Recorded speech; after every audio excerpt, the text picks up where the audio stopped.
could be so insurmountable. This is going to be ridiculous, folks. So like we told you, it's going to be Fulton County, the Atlanta Tri-County area. They're going to have the massive push where you're going to see ridiculous numbers coming in for Warnock. You're not going to see anything near it anywhere else, and it might be enough to get him to win the election. Will anybody believe that? We'll have to wait and see, but that's where it's at. Laura Loomer coming up here in a minute. Harrison Smith, any comments on this? Well, I just, if the crew wants to grab, I just put a folder in there with a couple videos that I was pulling while you were live doing the War Room. Supposedly there's video of people that seem to be rigging ballots. I can't really tell if that's a thing. You know, I think it looks like somebody's sitting at a table, at an introductory table. It does look like they have a ballot in their hand, but that looks like kind of a greeting table to me, doesn't it? I can't confirm it, so yeah, it's hard to really say. It's somewhat hard to figure out, but I just dropped in some videos, so if we do want to go to some videos, I just dropped some in there.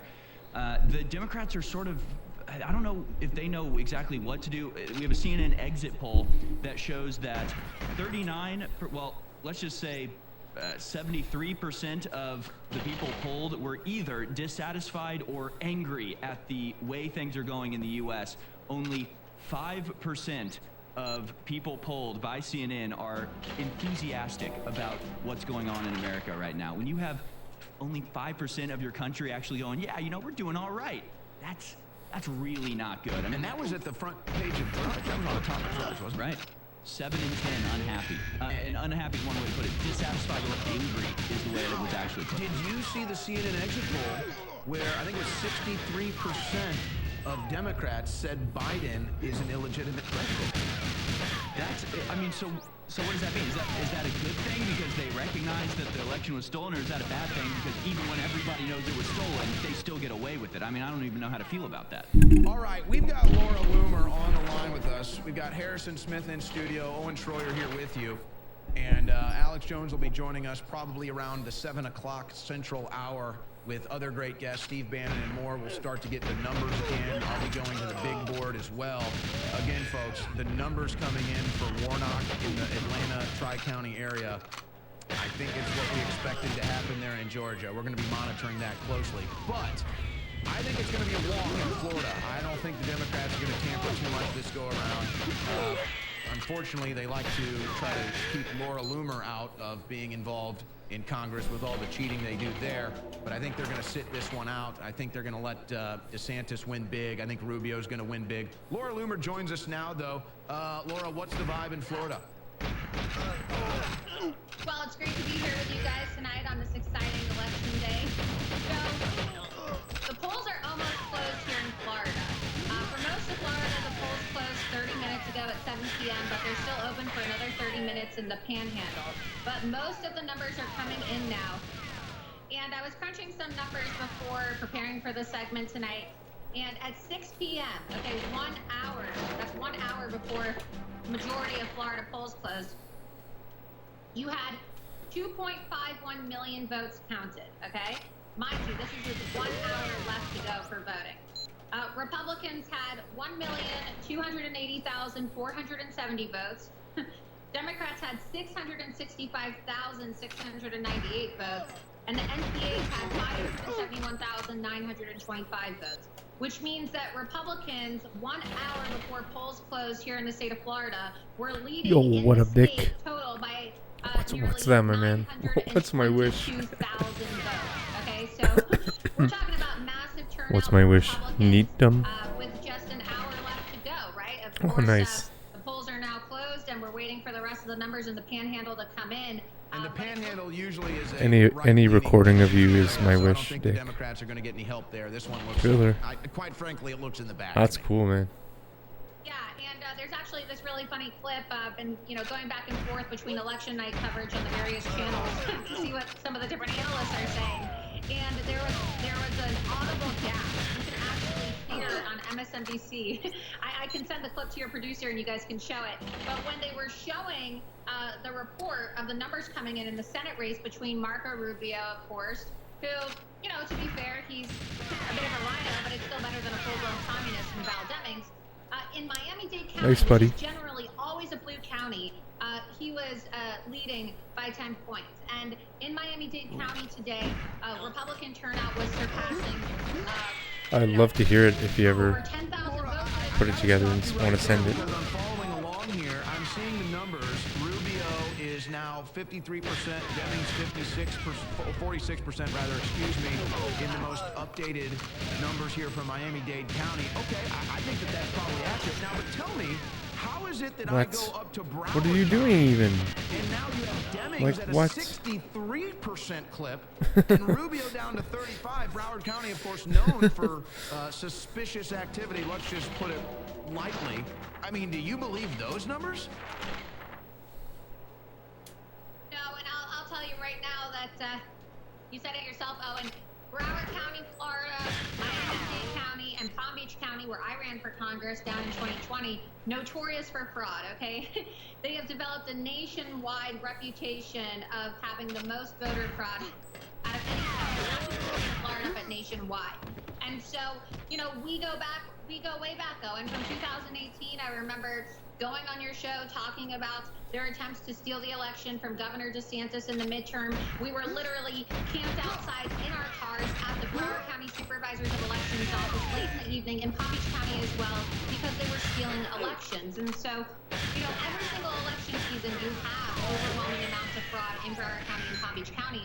But it's looking like even Palm Beach County is now competitively red. And well, it's so progress, we may man. see Palm Beach County go red tonight.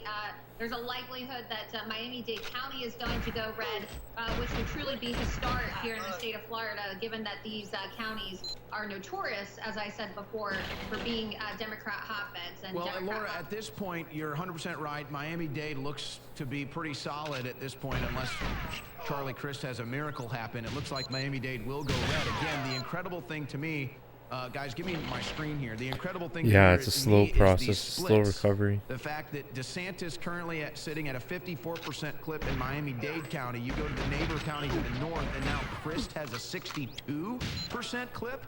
I mean, that is a drastic difference. Let me look at these Senate numbers quickly, too, and then I'll go into a comparison to the past while Laura and Harrison talk it out. Same thing, Senate race. Miami-Dade, Rubio, 53, so that pretty much is on par with what we saw in the governor's race. And then again, now all of a sudden, Demings, 63. So Demings goes from 46% clip in DeSantis saved Miami to 64% clip in Broward County. It seems highly unlikely. Like DeSantis literally saved Miami just with gas prices and everything, man. Just all the little stuff, food, inflation, gas prices. I had you on earlier. I know it's the little stuff, but like the stuff that he could control, he kept everything down. He kept gas under 3.60 a gallon. Observers who Like were 3.20 a gallon on the mainland. Interfere with the Florida election. Has there been any update on that, or maybe just give people the rundown in case they hadn't heard about that yet? Yeah, so for people who are just I would not be surprised. I mean, I would be surprised if it goes Miami-Dade goes red, but I really wouldn't be like actually surprised. Department of State to Biden's DOJ because the Biden DOJ was trying to illegally send federal agents, or as they were calling them, monitors, into the supervisors of elections offices to monitor counting. And of course, this is a violation of election law here in Florida. The Florida election statute clearly states that federal agents are not permitted to go inside.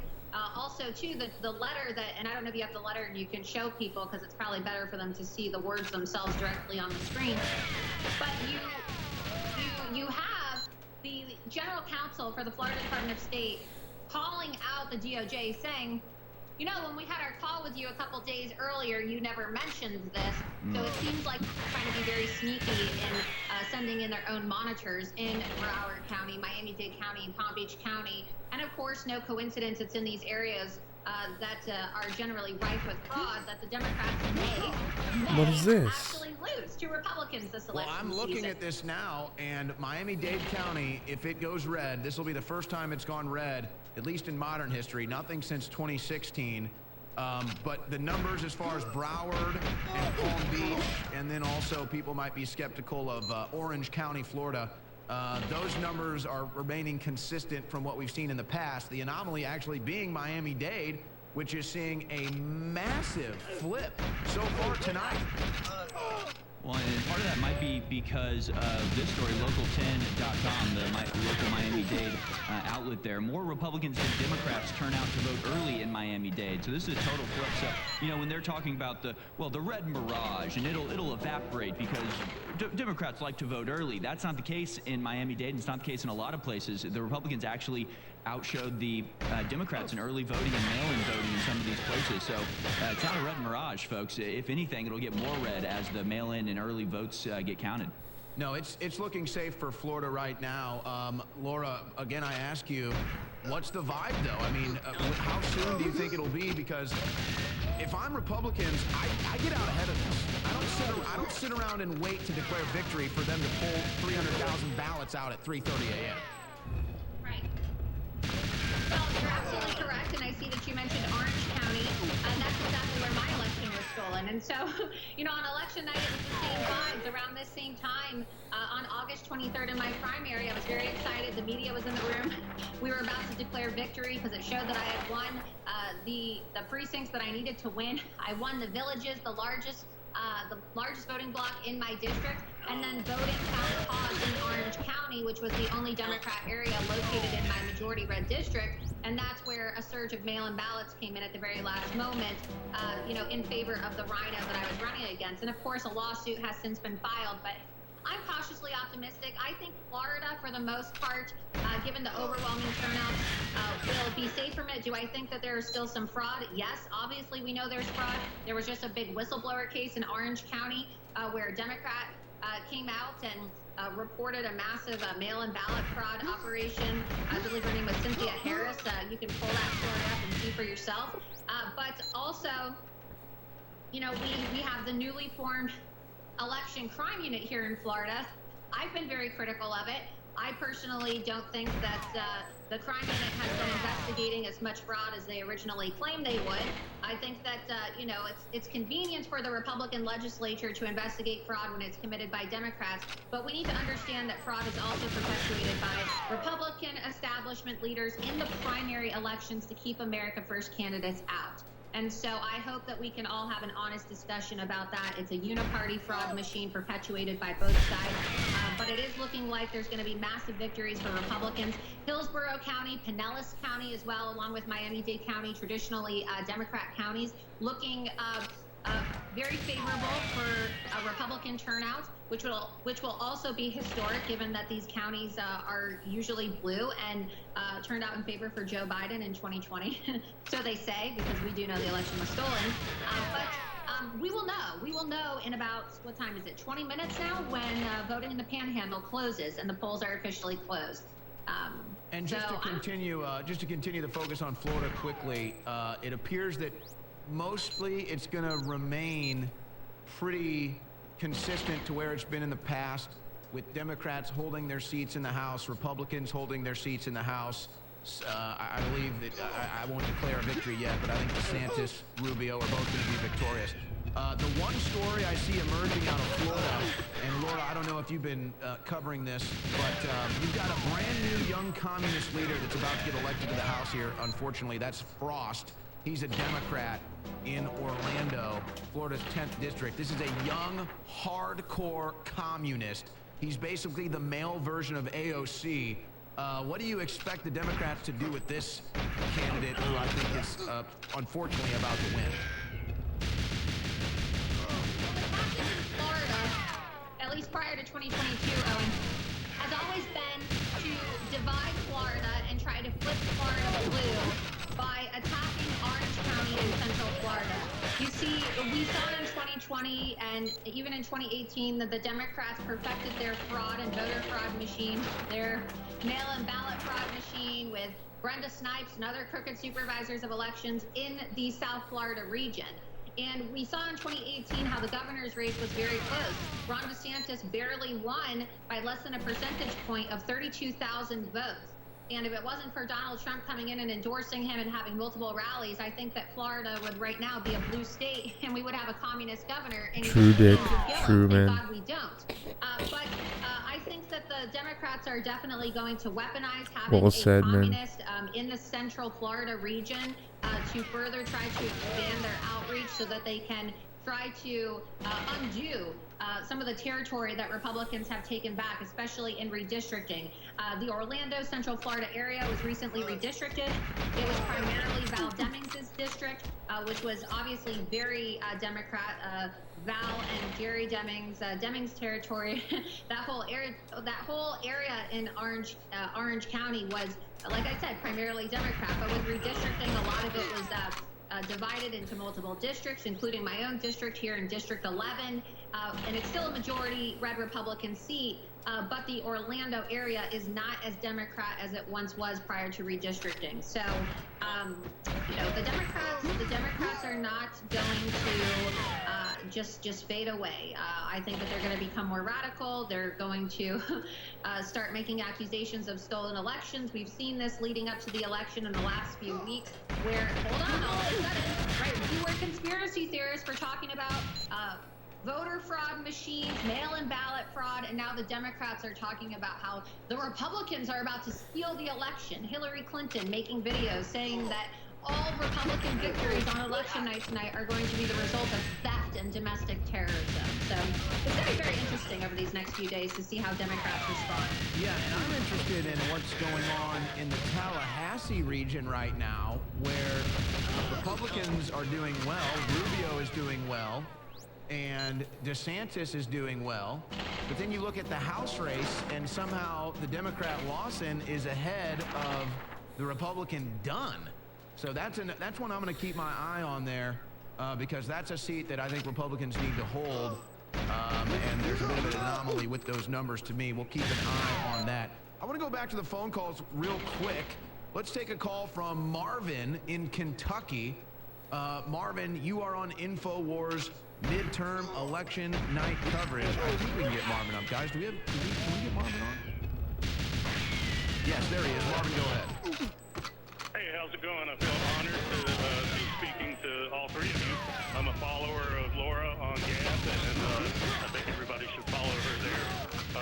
And I think what I've kind of gathered throughout the day listening to you guys all day long is the overarching theme of the day is, what are they really up to? Are they trying to steal the election, or do they want to throw the election so that, you know, they can counterattack after the Republicans win? And my thinking is, I remember a really good interview with Assange quite a few years ago, where he was talking about you know, data and how AI could be so many steps ahead of humanity that humanity wouldn't even know what, you know, they were being ruled over or anything like that. So kind of what they're up to is they're full scale, full spectrum attack, every angle they can come at us with. And what they're really masters of over the years, what we've kind of learned by watching all the crazy stuff they do, is they can turn anything into a win. Any eventual outcome, they can turn it into a win for them. And that way, it doesn't really matter what they do or don't do. They've already planned so many outcomes and so far ahead that they're going to get a win out of it one way or another. And that's kind of like the AI theory that Assange was talking about, except that the AI would be trying to push you into a move that it wants you to do. Yo, what's up, Paul? How you doing, man? They don't have to really do that with us because What's up, dude? they may not be capable of Thanks that, for being here, but man. what they are capable of is doing any eventual outcome. So if they win tonight, Democrats win by stealing the election, good for them. They'll go with that. If they don't, you know, they'll play that up and how we stole it, and you know, just crazy lies. And as long as they can go on TV and push a narrative and it becomes truth to hundreds of millions of Americans, then they're going to win. And there's You know, Marvin, I had a caller on American Journal. Sorry to cut you off, but just to sort of emphasize what you're saying, I had a caller on American Journal whose theory was that they were throwing the election on purpose because they know how bad things are going to get in the next So, buddy, hope you're doing well, years. man. Thanks for being here. Able to point to the Republicans and blame them. So they're playing the long game for 2024. I don't know if the Democrats are that sophisticated or far. We did, man. I did, dude. I I did. Be a potential outcome that I took a Republicans photo of get it. in, and yet what the Democrats It's and the pretty cool. globalists have done so far plays out over the next 2 years. The economy continues to crash. They try to bring in CBDCs and all did, the other man. stuff that we talk about on InfoWars. It happened at like and, the Democrats 5 get to a.m. sit back and go, oh, the Republicans are in Yo, charge right what now. up, It must Aaron? be their Oh, I thought it was fault. tonight? And, Oh, trick their sorry, followers into man. believing that. So Yeah, I think Yeah, you're exactly right. It's I almost woke like up we're not sitting here going, is there randomly voter at like fraud or looking 4:30 out for voter a.m. fraud? It's just like, the question now is how much voter fraud and why and where. I mean, it's almost a foregone conclusion at this point. And I believe you do have some races that have been Randomly. called now. Yeah, according to the And then I went AP, online, there and have apparently it been was 3 on Senate going races on right called now. Kentucky, South Or when I woke Carolina, up, rather. and Vermont. Kentucky has gone for Rand Paul. Tim Scott has taken South Carolina, so that's 2 Republican victories, and Vermont predictably has Yo, gone the to Alex Peter Jones, Welch, yeah, who's the, man.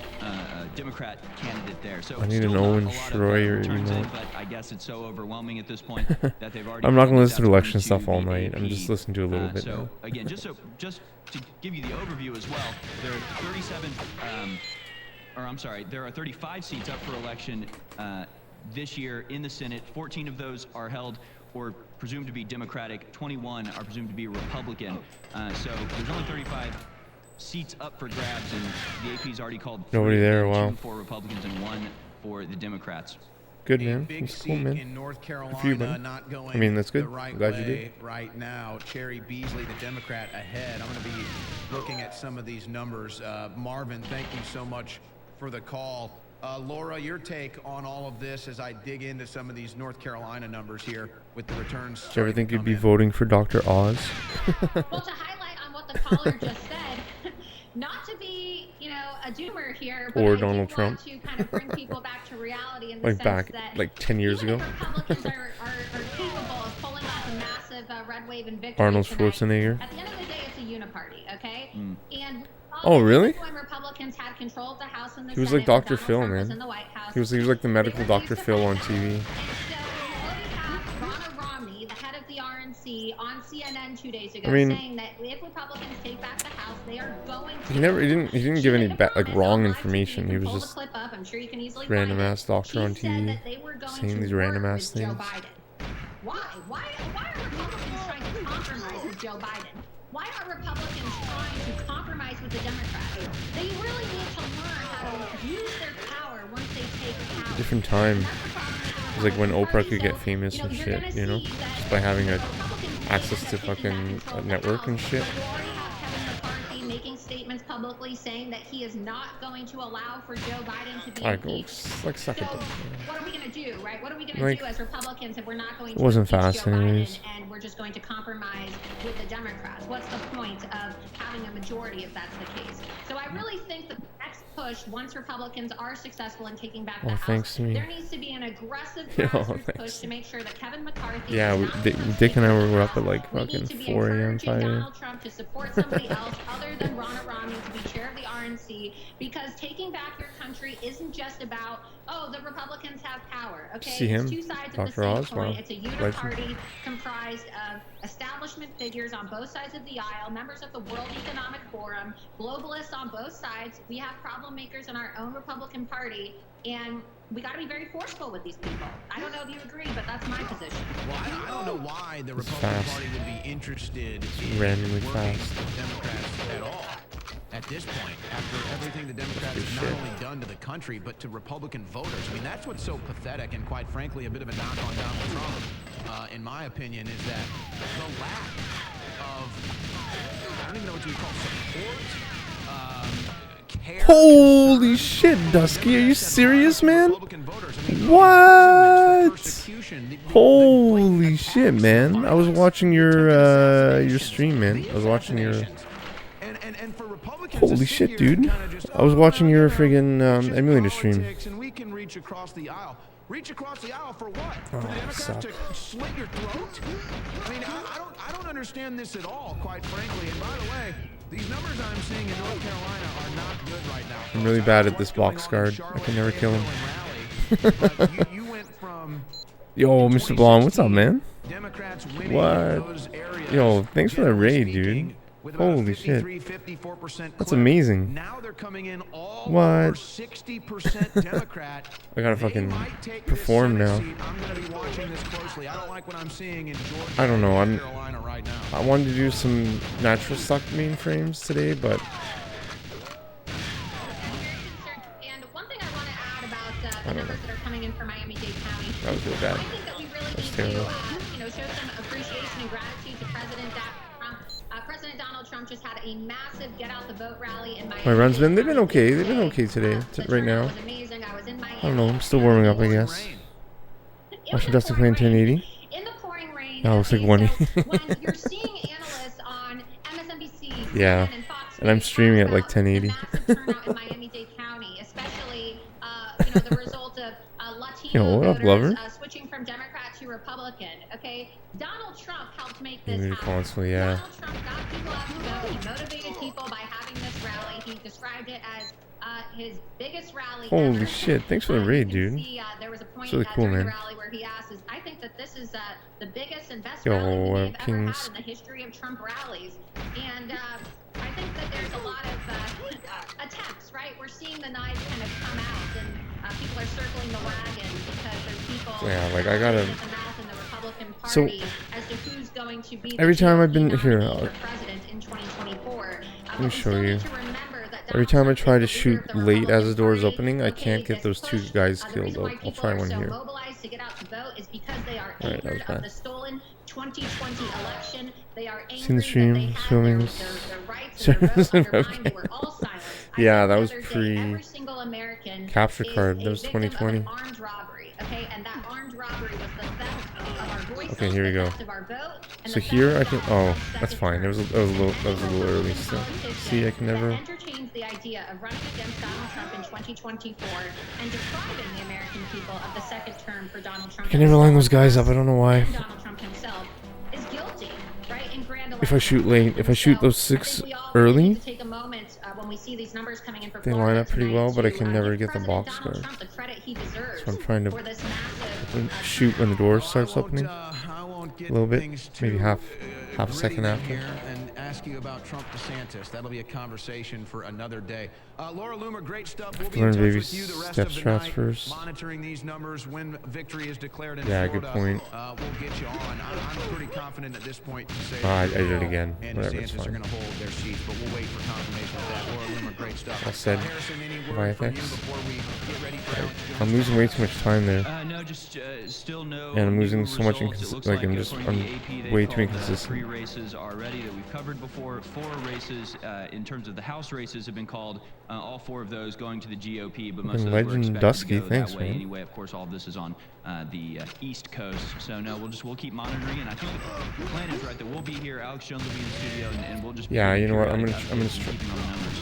Well, Quick programming note, as Harrison points out. Yeah, you have I'm gonna have guests to coming clean up that with up. Alex Jones in the main studio, but Harrison and I are going to be here all night long, and Alex is planning on kind of using us to go to the big board, give numbers, updates throughout the night. And so that's going to be going on. By the way, we'll be doing side coverage live on my Getter account as well with a little behind the Okay, I'm scenes gonna look. try If you wanna see shooting how as the things door kinda is look opening. behind the scenes here during these live shows, you can follow me on Getter at All I Do Is Owen, and you'll have Harrison and I at this desk while Alex Jones is breaking it down Oh, with the brutal. big guests over in the main studio. And this is all, of course, made possible with your support at InfoWarsStore.com. Folks, take advantage of these sales. Black Friday comes early, up to 50% off top-selling, top-rated supplements at InfoWarsStore.com. See that? Yes, I will tell you I am on performance-enhancing supplements. It's true. I can't deny it. I'm like a baseball player in the late 90s. I'm on Brain Force Ultra. I'm on Brain Force Plus. It gives me the mental energy, clarity, and focus I need to do a 3-hour transmission brutal. minimum. Tonight terrible. we're talking 12 hours, baby. And that's all thanks to the supplements at InfoWarsStore.com, specifically Brain Force Plus and Brain Force Ultra, both on sale Series right S. now. With new here's PD, what's hell coming yeah, up. dude. We've got Alex Jones, Steve I accept. Bannon, other big guests. At some point, Ali Alexander is joining Alex Jones in the studio. Harrison Smith and I are going to be over Fucking here badly crunching potato numbers, vision? just Oh, no. pile driving through numbers like we're Brain Force Ultra voting Plus. accountants, if you will. And we'll be here all night long. If they do pull any shenanigans, Yeah, I'm we'll be sponsored here by live in Brain the Force studio Plus. to cover That's them. how I get my speed runs. Here is, guys, are we going to the voter Brutal. irregularity video Suck. now, or what do we have in the can?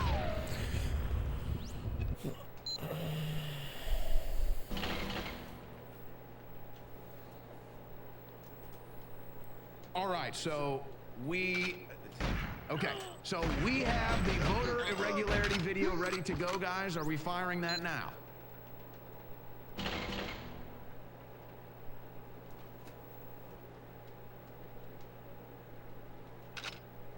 That was Okay, terrible. it's always fun.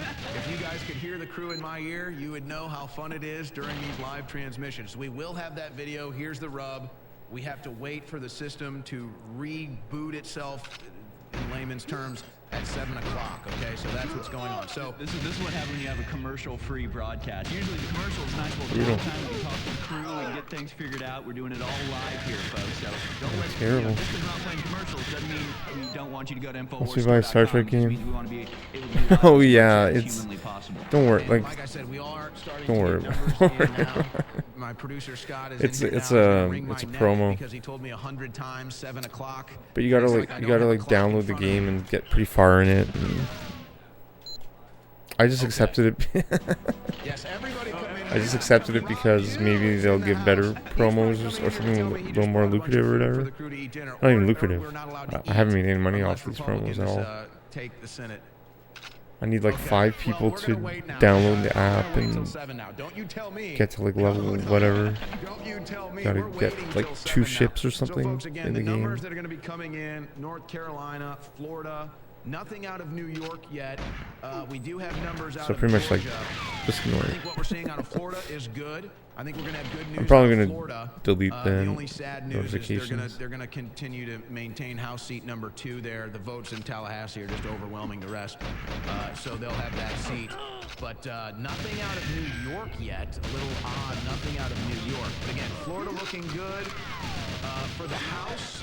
In North Carolina and Georgia, I think it'll be okay for the House. That was really For the terrible. Senate seat, Holy shit, that was bad. I am really concerned with what I'm seeing right now as far as the numbers coming in for the Senate. Leaning Democrat in North Carolina and Georgia, but we'll continue to monitor this. All right, voter irregularities case. in mass Maybe. here on Election Day 2022. And then Alex Jones in studio. Maybe.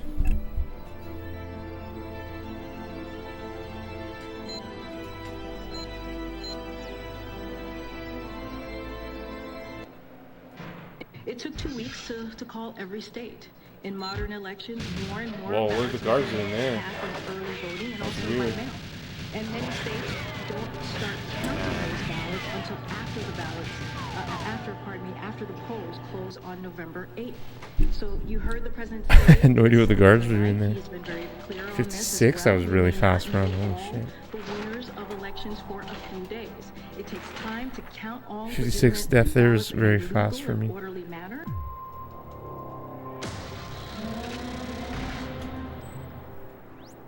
So the No, I got shot. Media was telling you before Election Day, oh, there's going to be problems and don't expect there to be results. No worries. This is normal. Yeah, I got shot.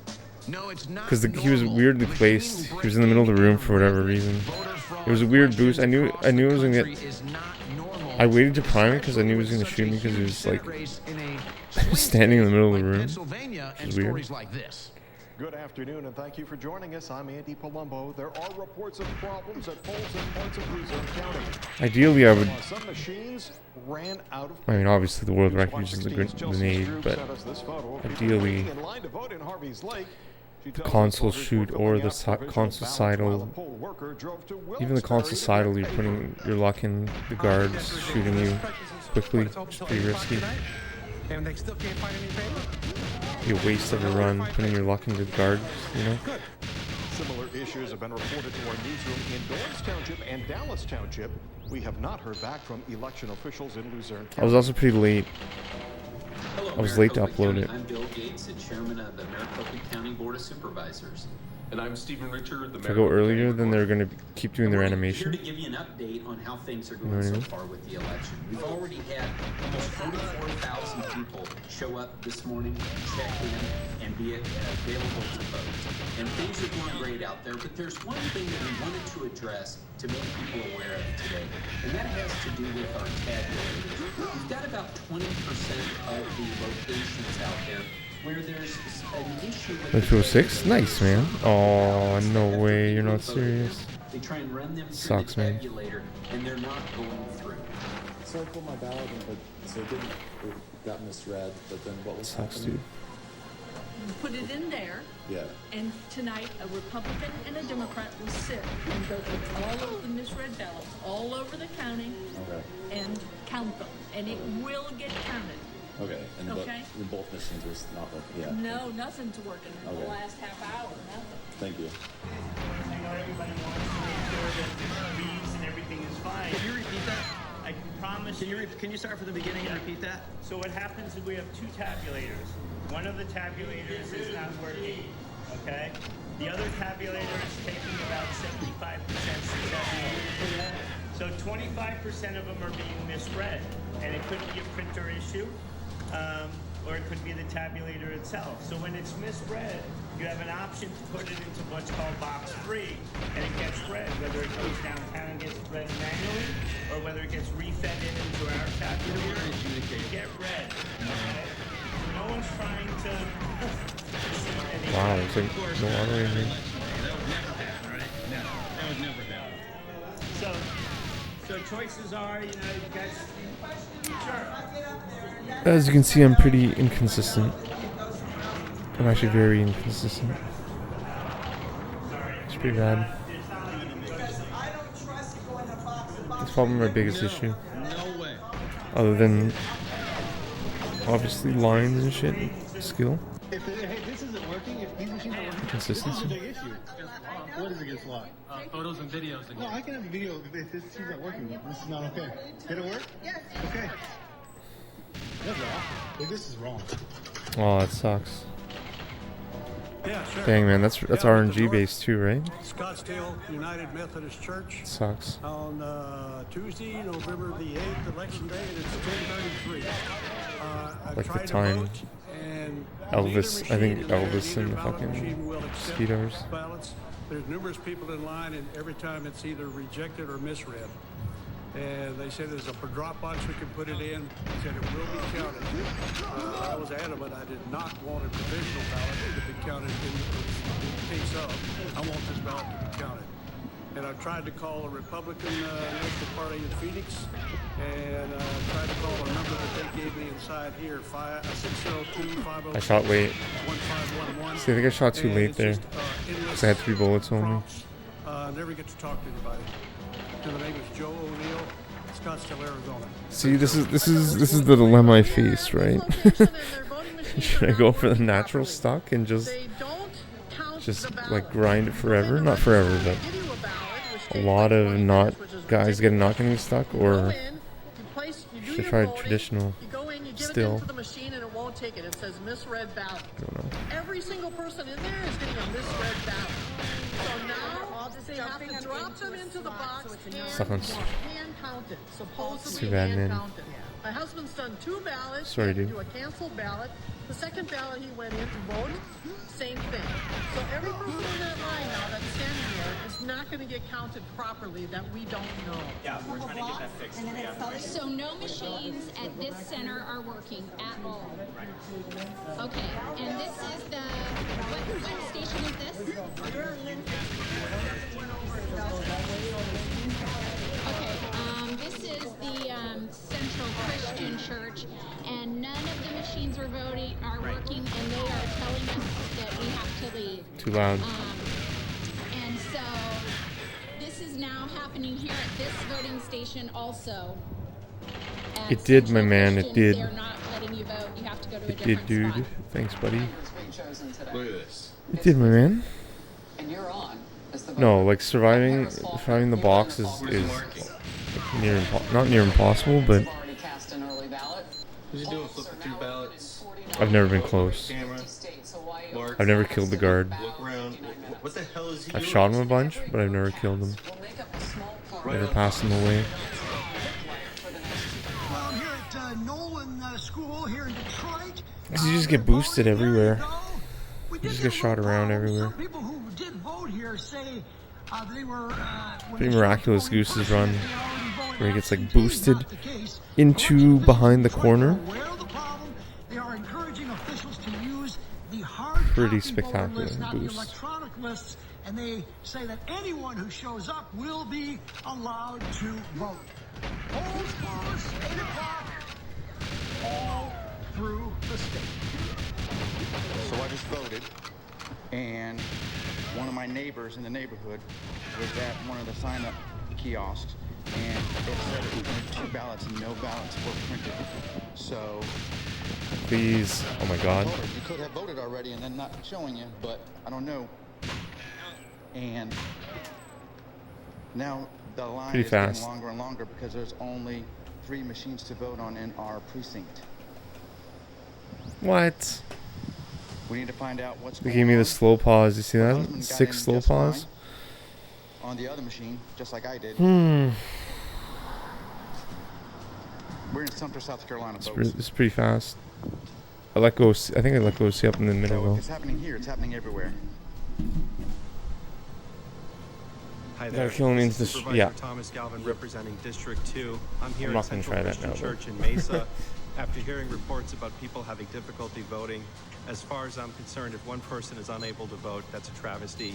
We're doing everything we can to get to the bottom of every single issue. I will be traveling the district today, and you can be assured I'll be asking questions after tomorrow. We want to make sure that everything runs smoothly, overall goes well, but at the same time, all complaints, issues, and concerns must be verified and thoroughly sought out. Thanks a lot. Bye. Hello, so I am just seeing if anyone else had any problems casting their vote today. So I am down here in Gilbert, and I was standing in line getting ready to put my ballot in the machine, and I noticed that there was 2 Democrats in front of me voting, which is fine, that's their decision. But they wanted to put their ballot in, and I took it the first time, no problems. Got their sticker and walked away. I go to put mine in, which is all Republican votes, so put it in the first time, spits it out. She has me flip it over, put it in again, spits it out. He has me move to another machine called Misread. I put the ballot in, it spit it out, flipped it over, and then it took it. And I asked her, like, why? And she's like, oh, they're just being a little finicky today. Is anyone else having these problems? I forgot I had already paused. But I got the drone shot. That's progress. Election officials say teams are taking I got scammed though, man. ballots to the county's election center where they will be counted after the polls close at 7 o'clock tonight, local time. So they want to assure voters here no one is being disenfranchised. All those votes, all those ballots will be counted, Wolf. We are following breaking news in Phoenix, Arizona, the capital of Phoenix there in Maricopa County. Seems to be having massive trouble with 20% of its tabulation machines at election board offices. Look at this. I mean, you've got a video of people in line now. And Carrie Lake, who's the gubernatorial, the Republican running for governor in that state, just tweeted, I'm getting flooded with calls and text messages from people who are having trouble voting all over Maricopa County. This is reform elections. Brett, we will be talking about this throughout the evening. I do want to make it really clear that this is not all machines at all of these places, but when we say 20%, we mean a fifth of the 221 centers are affected, having some sort of tabulation or counting problems, and they have, I don't know if I'm. as of a few minutes I don't know if I'm ago, like. reportedly by Phoenix 10, Fox 10 there, no idea. I don't know if I'm consistent enough to. Machines are not working. Yeah, I mean, I'm interacting with people on Get the it, ground like. too. I have some friends in there that tried to vote.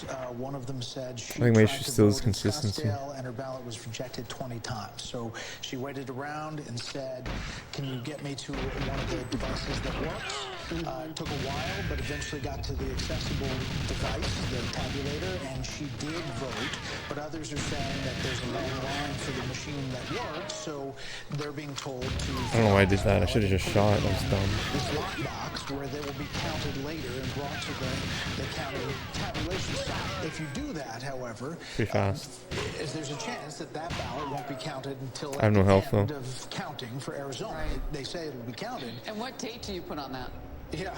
No, I'm being serious about that because that's a problem that they're having in Pennsylvania right now. Yeah, They've but got this a lot would of be- ballots they would get that filled have out wrong there. dates. That's right. So a different situation out there, but the date counts too. So do you put it on the date of the election? That's Do you right. put it on? Yeah, you put I it on mean, the this date of gets- the election. yeah, but, this but gets here's tough. the bottom line, is that we kind of knew that this election was going to happen. You know, I mean... Right. You mean maybe we've been getting ready for it for a while? How about we fix the machines? I mean, why is this happening? Can we... For you. Also keeping an eye on developments in Pennsylvania. We're in Luzerne County, by the way, the northeastern corner of the state. they're having some paper ballot issues, not enough of them, as it turns out. 51. Brian Yennis has more from Bensalem, Pennsylvania. Brian. Hey, Neil. Yeah, and Luzerne County is one of 3 pivot counties. They voted Democrat in 2010, and well, they voted for Obama twice, and then voted for You guys Trump rule. in Thanks for 2016. being here. And it has decidedly stayed Republican. Trump beat Biden there by plus 14 points. So we'll continue to monitor this issue as they extend polls there until 10 o'clock tonight. That wasn't even what was top of mind going into tonight. Allegheny was a county that took forever to report. I mean, in the future, I might learn the David Clemens start, where he shoots and lures the guys, There is much more concern around Philadelphia and Chuck. You're not just for gonna believe it. consistency. We are following the developing story in Luzerne Apparently, it leads to County, good runs one of too, our but county-to-county locations, a just place for where we've been tracking voters consistency. for over a year now. We are hearing from local Because I officials think there consistency that is worth dozens more of than polling places saving a ran second, out of paper half a today, second ran at out the of start, paper if to that. print those ballots, and voters were turned away, told to come Yo, back what up, later. Paul? Within just Thanks, the man. last couple of hours, the court Fucking like there 1, 2 a.m. there. extended the polling close time. This is the strat, like this one, you know? So voters now have Where he until shoots here and then 10 goes like this. Oh, I'm terrible. They're hoping that some of Well, those he does votes that. that That's were what turned he away does. earlier are going to come back. They have to run to nearby towns to try to I'm get telling you, man, more of that I paper. think It's, of course, not something you could just go buy at Staples. the It's start, a, you know, kind of a special type of paper that Alien these ballots Finger, are printed on, and there is a lot of concern about what this is going you to can mean. This is a critical county. push It's down one that C a little easier. I don't push down C and folks are saying at that the this start. is potentially disenfranchisement for folks. I and just turn. I wonder what we're going to start hearing out of the campaigns about this. Curious election day glitch in what New Jersey County voting Because I play machines keyboard. in Mercer County are reportedly down That's a very in all big. districts, according to the Robbinsville Township website. It's That's due an to a interesting printing thing. and scanning issue with ballots. Voters can still cast their votes by using a standard ballot. County officials are working to fix the problem, but there could be a So I think delay in Alien counting Finger, ballots tonight. you can get better. See how I just turned instead of go down C? Maybe. Obviously, I've seen guys look down. I'm sure probably aligns the guards better or some shit. InfoWars. Tomorrow's news today. Well, we're now into the thick of the fight. Tuesday, November 8th, 2022. This is the vaunted InfoWars broadcast. Roger Stone, Steve Bannon, Ali Alexander, Robert Barnes, Owen Schroyer. How do you see down with keyboard style? Exactly, man. You don't.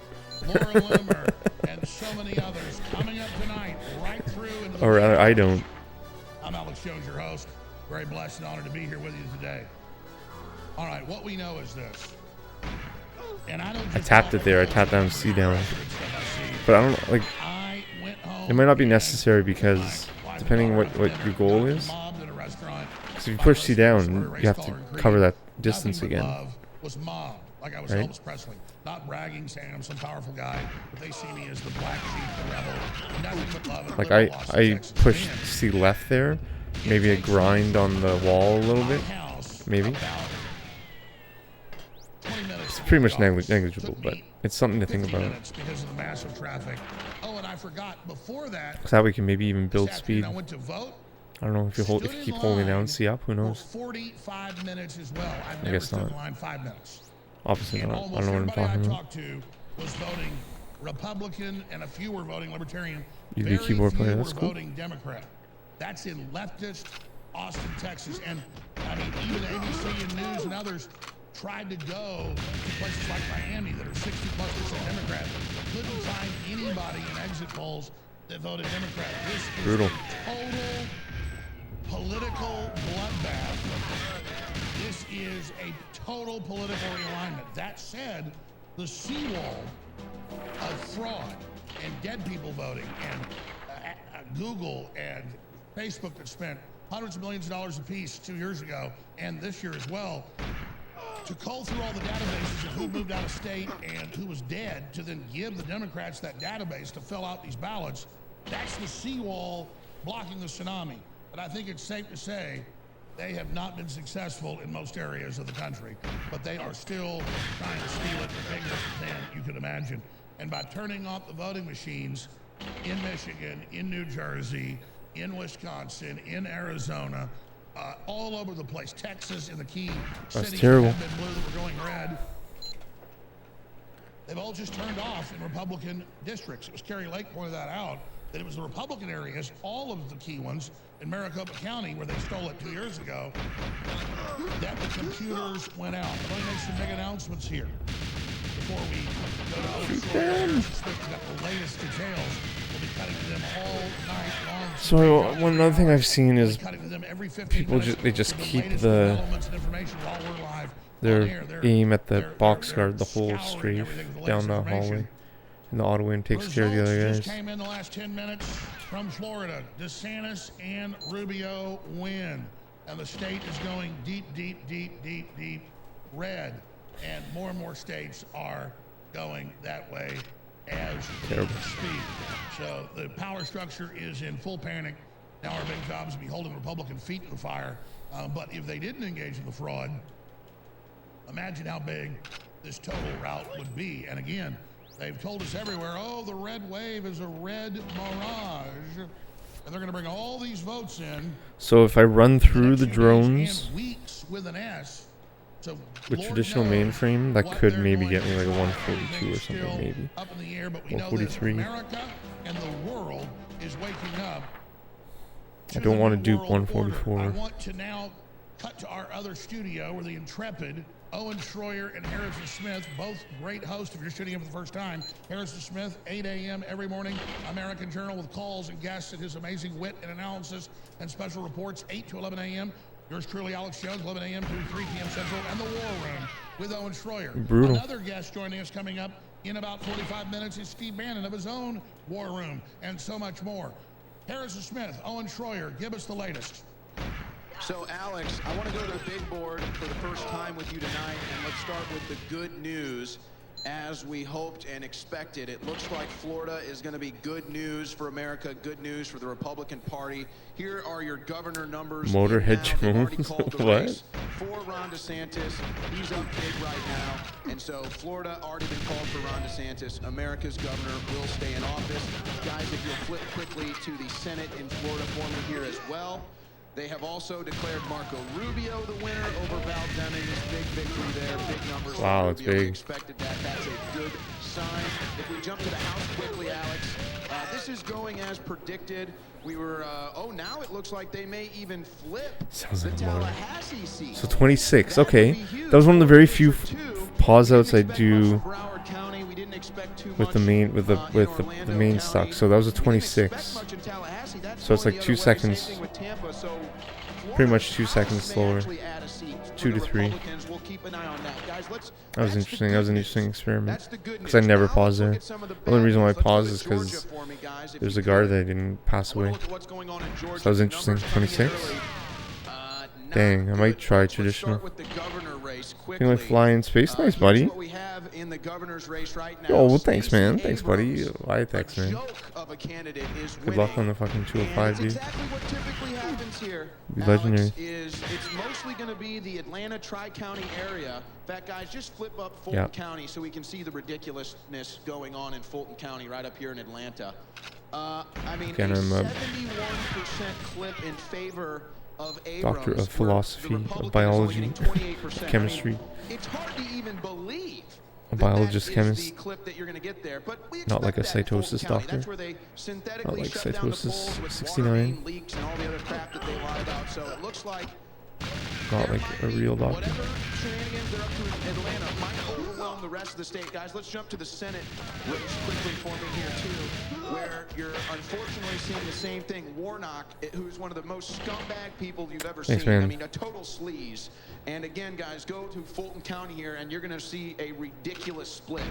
75% Warnock, 23% Walker. No numbers anywhere else in the state like that except too lucid. We gotta load the vape soon. Maybe Columbus, probably not even as bad. Probably not even as bad in Savannah. Well, yeah, it looks like maybe so. This is a real story that is incredible to me. How it is in every major state, but Atlanta, Just roll the old buddy. Yes, yes. with all the numbers. I do not like what I'm seeing in Georgia right now. Yo, Glover, bigger scam. Let's jump over to North The Carolina. Sadly, same yeah, well said. Fucking Glover, the legend in chat. It's awesome. If the Republican Bud cannot pull this But I off, suck. I don't want to go too deep into the I mean, I don't numbers now, suck, but let me like, just tell you, I'm not doing it properly. My approach for that crate guard sucks.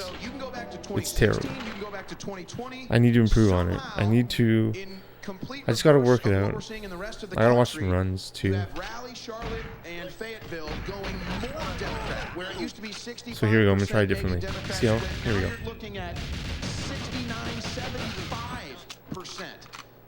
That was a little better. I don't know if it was faster though. Flowed better. Let's go now. Okay, so that's to see everybody's watching. Guys, let's go now to Pennsylvania. I held it longer on him. I didn't kill both of them though. Both races are looking really bad, actually, with the early returns. Fetterman is in control now, but this is ridiculous, Alex. These are obviously early numbers. But go ahead and look at what's happening in Philadelphia County. We know what goes on in Philadelphia County. 92%. 92% for Fetterman. It looks faster.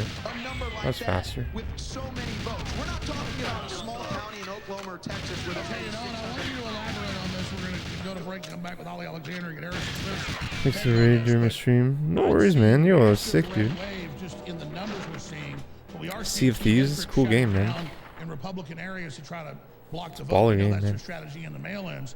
But what are you looking at the full spectrum saying? Are you saying just like with Bolsonaro in Brazil, in the key areas, they are clearly stuffing it and going against what the poll numbers show? I mean, what are you saying? Are you saying the Republicans may not take the House and Senate tonight?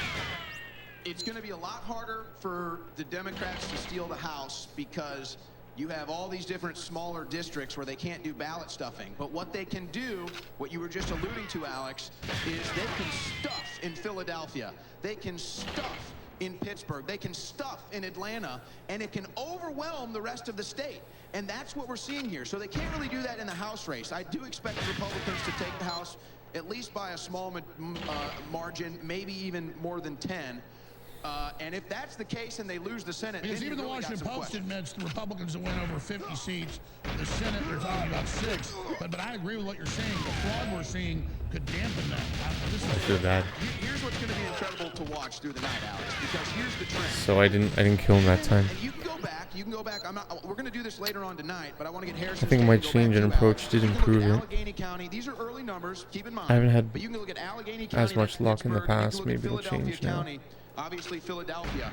And normally you're looking, whether it's Hillary Clinton or Joe Biden, you're looking at about a 60 to 70% maybe clip in there, 70 at the highest, 60 probably the average. That was in 2016. I guess he's got to be concern number 1.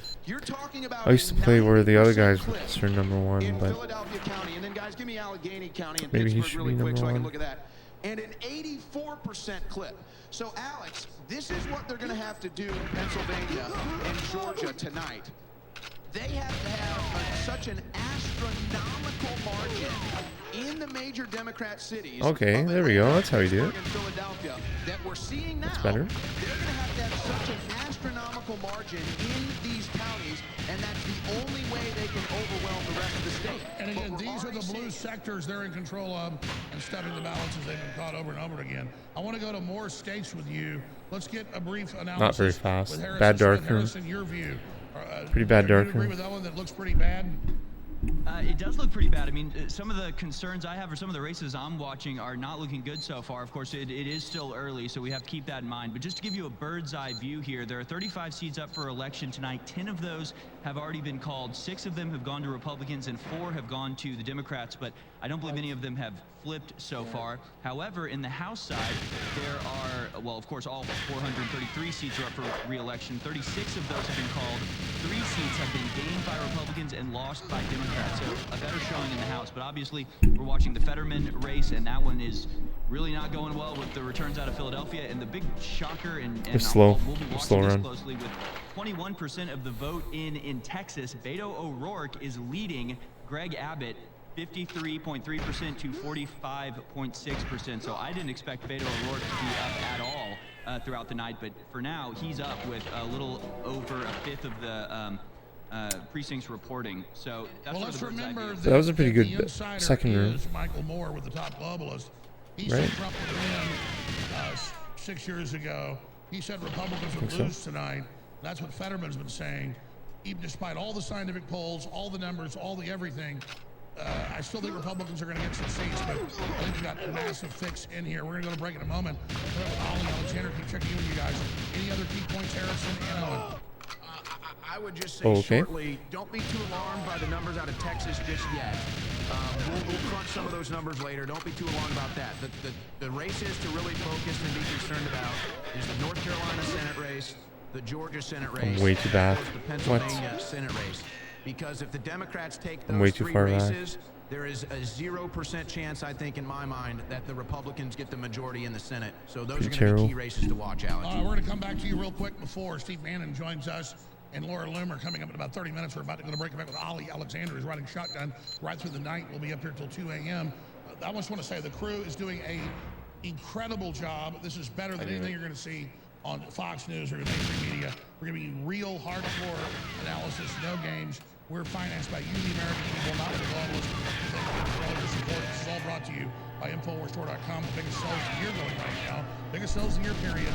Almost all of our great products are back in stock right now. What's the death? 60% off with promo code 1776. 59, not too bad. Fusion X3, Super Not very Melt, fast. Vitality, Ultimate Krill Oil, Ultimate Fish Oil, Bodies, Ultimate Turmeric Formula, and so much more at InfoWarsStore.com, where the second American Revolution is being financed with great products. InfoWarsStore.com. But briefly, Harrison, I cut you off. You were making some good points. I didn't do What it. else do you want to add here I before did we the go complete break? opposite of what Ollie I did Alexander, all other Laura runs. Loomer on the ground. Seeing massive Republican sweep in Florida. Yeah, no, we're just keeping an eye on, of course, reports of voter fraud, keeping our Twitters up, and of course you can always send stuff in. One surprise in Florida is looks like Palm Beach County actually flipped for DeSantis. So yeah, it looks like the red wave has struck Florida pretty hard, as was expected. But we'll keep an eye out. Also, back to just the overall results for governorship. Democrats have actually gained 2 seats. They've called 6 of the 36 seats that are up for election. 11 have gone to GOP, 9 have gone to Democrats, but 2 of those have flipped from Republicans to Democrats. That's right. We're going to be looking at state elections and more tonight and right through the next few days as Democrats hold up key states. Oh, and when we come back to you right before Steve Bannon, what other areas are you going to be looking at when we come back? Wow. Well, I'm going to be patient with Texas. Texas usually comes out quickly and looks blue, and then by the end of the night is able to finish red. But we will be monitoring that. I'm just looking at what's going on in Georgia right now, what's going on in Pennsylvania and North Carolina. I'm really going to be focused on those states. New Hampshire is going to be an interesting one to watch as well. New York, small chance the Pinion can overwhelm the Senate there. Small chance that Zeldin can get in over Hochul, but we'll be monitoring that. In the meantime, we're going to be watching the East Coast as the Central Time Zone This is results fucking start random. coming in. We'll get more into that, but right now I'm focused on Georgia, North Carolina, and Pennsylvania, Alex, because I'm telling you, if the Republicans don't grab at least 2 of those seats, it is going to be tough for them to get a Senate majority. No, I agree, but a lot of other states, the polls show are in swing like Mexico. We're going to go to a special report on the I'm ADL, changing it every global time. Sensors. We're going to come back with Ollie Alexander, Laura Loomer, everybody else, and you're going to be riding shotgun. I'm gonna try Ollie, the Wynn, what I was Steve doing Bannon is before. on with us. We'll check back in with you guys in 30 minutes. Stay with us, and for the viewers and listeners, tell everyone you know, tune in now, Infowars.com/show. Don't just vote with your vote. Don't just vote with your dollars. Vote with your clicks and your word of mouth and override the censors. Support and spread the word now that real election coverage is at Infowars.com and Band.video. We'll be right back. Apple was the first company to remove Alex Jones's hateful, anti-government conspiratorial rants from their platform. And Oh, other what? tech companies, as we know, followed their lead. We have the ADL that is openly the arbiter with big tech and the censors on who can be online, who can basically in the future with a social credit score even have a job. You're going to be put into ghettos and then into camps under their admitted plans.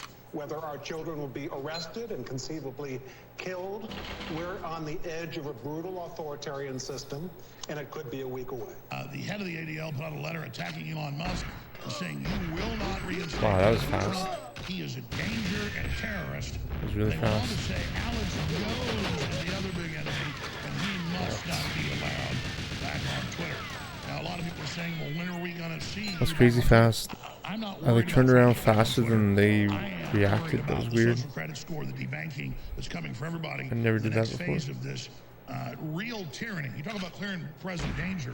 We're talking about the ability to track and trace and surveil upon subjects from the cradle to the grave, effectively. From the beginning of your life, or your children's lives, or your grandchildren's lives, they'll have biometric identity markers placed on you and connected with this digital ID, and then all records about all activity will be associated with it. This is not simply some identification.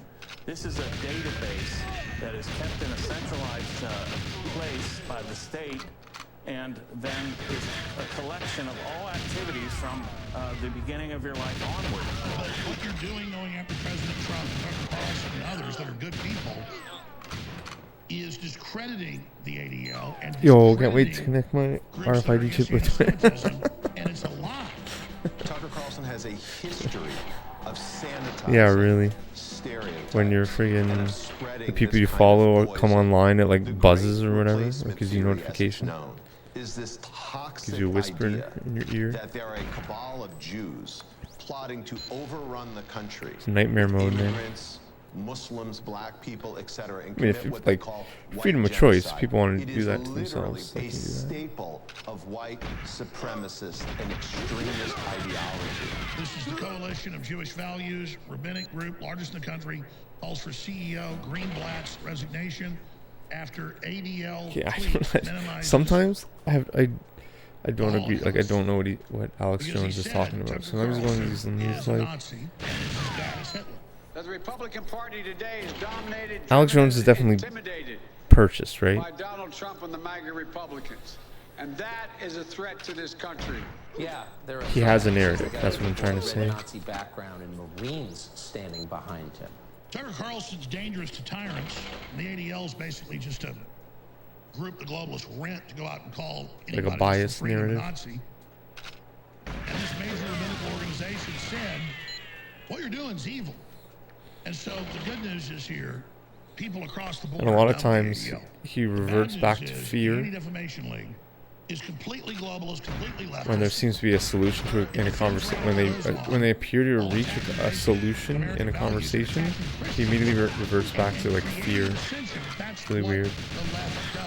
It's just preposterous that a And then former president says who had something the really election stolen Republican. was taken off Twitter when he said peacefully march the That Capitol. doesn't. And just add more chaos And and they fear. falsely claimed that Trump ordered people to attack the Capitol. I That's noticed a that. fraud. I don't think it's gonna work. Who died and made the ADL our controllers?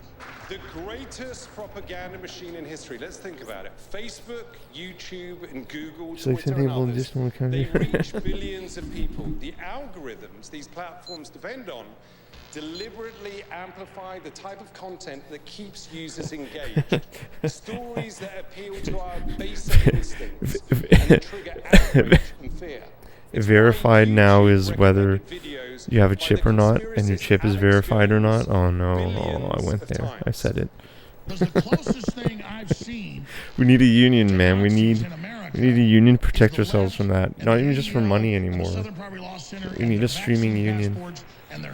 Get a free month of Twitch Prime is verified. Yeah, really. Like, that's what they would do. And the social credit score. Like if they would offer just something that just like literally insignificant for them. Happening.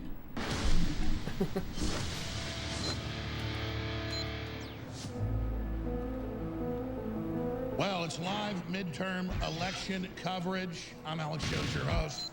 We've got Robert Barnes. What is this? Mike Harris, Steve Bannon, Laura Loomer, Owen Schroyer, Harrison Smith, Darren Beatty, and so many others coming tonight and riding shotgun with us right until the wee hours. He is a great political analyst and the head honcho over at Stop the Steal that Trump's promoting today and crush the communist Stop the Steal. Give us your view on the anomalies, the numbers you're seeing, what your analysis is. I need to practice right that now. shot It's too early to anyways. tell, but Ollie Alligator, thanks for being here. Yeah, thanks for having me, Alex. I think that tonight is going to be an all-star cast. I'm really excited to be here on InfoWars, and I think that we're going to be able to call races before the rest of them. The text messages that I keep forgetting to not pull out my gun after I pause. This red Mirage, it's actually a blue Mirage. Okay, so we're going to win by close to 10 points in Ohio. But if you go check returns right now, I don't know how to do that, but that's 2 drone shots in a row. And so in Ohio, It's 2 perfect in New drone Hampshire, in shots. North Carolina, It's really encouraging. Yeah, and that's what the PSYOP is, right? So we saw this in Maricopa County. We're seeing this in Pennsylvania. What they want us to do is, Trump told everyone, vote on election day, vote on election day, vote on election day. Even more so than he frankly did in 2020. There were groups like True the Vote who said, no, we need to actually shrink the early vote returns. Why don't we like split up the vote? And Trump said, no, I want them to vote on election day. So you're seeing a record amount of lines. You had traffic coming in. I had traffic. Oh, I had to wait 45 minutes to vote. Yeah, it was unreal. I'm hearing people in Maricopa County call me and say, I never had a line this long. And so there's a blue Mirage effect happening right now. Some states, they will count their early votes early. Other ones will. Yeah, I'm gonna do traditional mainframe, I think. So, in Georgia, in North Because I could still Carolina, squeeze out we're like seeing that the Democrats are peaking out, and that 142, 143 maybe. over the next hour, and they want people to get out of line, just like And then I'm gonna. they want Republicans to get out of line. I don't know. We have Republicans all across the country right now still in line. That's why I'm wearing my vote hoodie. Because that's what I did for a long time. I tried to do a lot of the really crazy strats, which is why Right now, you could text 7 friends and just say, I didn't PB in like a long ass if time. you're in line and they close the polls, you still get to vote. It's still. By the way, traffic is not this bad a week before Christmas here or even on Halloween. It is insane. Yeah, I was literally thinking, I don't remember Black Friday. I don't remember Christmas traffic. I don't remember traffic like this. My friends, unfortunately. Still, health is the most important thing for me. He was in Phoenix, Arizona. In this level. 2 voters actually got out of line. So running through the drones is still probably not the next step. The next step is probably. Folks, we have to hold the line. That's the only way to stop the steal. We're overwhelming this. Yeah, so what I think that this Yeah, either that or the natural stuff. The Illumine frames, tech 7 frames. That we could look at Lois Frankel, who Laura Loomer ran against previous cycle. They changed that district a little bit more to make it a little less Democrat, and she won her seat, but she didn't win it as much. And so what we know is that we still have a red wave. It may not be a red tsunami for non-incumbents, but it does still look like a red wave. So things are going, I think, very, very well, but they're counting the Democrat votes first. Other key points. Well, other key points is, I'm looking at the demographics. I mean, Florida, you have Marco Rubio and Ron DeSantis, both incumbents, trounce their opponents. Think about this. I don't know why I switched again. I'll do the proper way. DeSantis and Rubio's races were called immediately when polls closed. Seem to suggest that the Hispanics in Florida, which are very different than the Hispanics in Texas or the southwest of the country, that they've broken totally for the GOP. In fact, I saw national shows where liberal media could not find one person in Miami voting for a Democrat. Yeah, in fact, there's a clip going viral right now on MSNBC where you can hear an audible gasp because they went to Miami-Dade returns and Hispanics, whites, blacks. They're turning out for the GOP. So right now, I saw that clip earlier. What's the name of it? Yeah, that seems to be the way. But I'll let me text it to the producer. I could even start shooting even a tiny bit earlier. So right now to get those guys we're there. getting our bearings, between all of these states. But look, I'm looking for early indicators as well. I'm watching New Hampshire.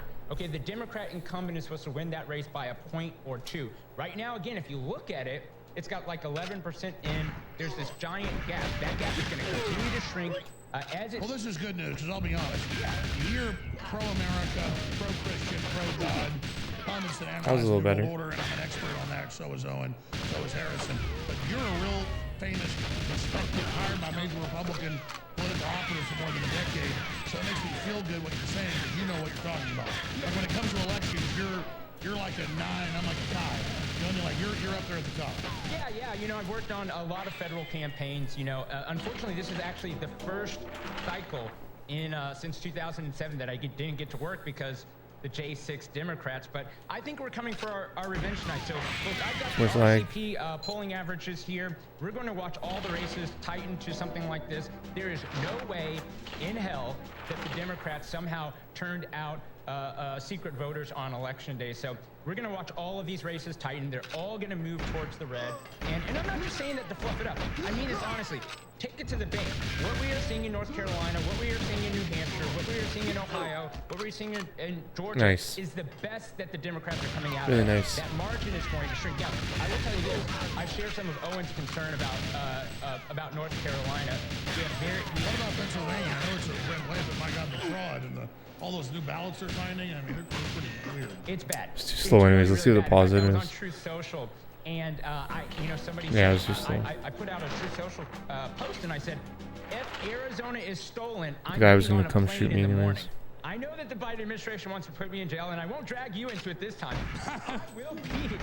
That's my next question. What do you make of, as Terry Lake pointed out, That's terrible. mainly key Republican districts where the bureau shut down, where they weren't counting 25% of the ballots and giant lines. I mean, but then the Democrat precincts, no problems. Well, that looks really suspicious. Systematic fraud. And see, we didn't know how they were going to do the fraud this time. But like I said, from Arizona to Pennsylvania, what it seems to be is that these red counties where we have a lot of votes are still administered by rhinos, but have a lot of red, America First, patriotic voters in them.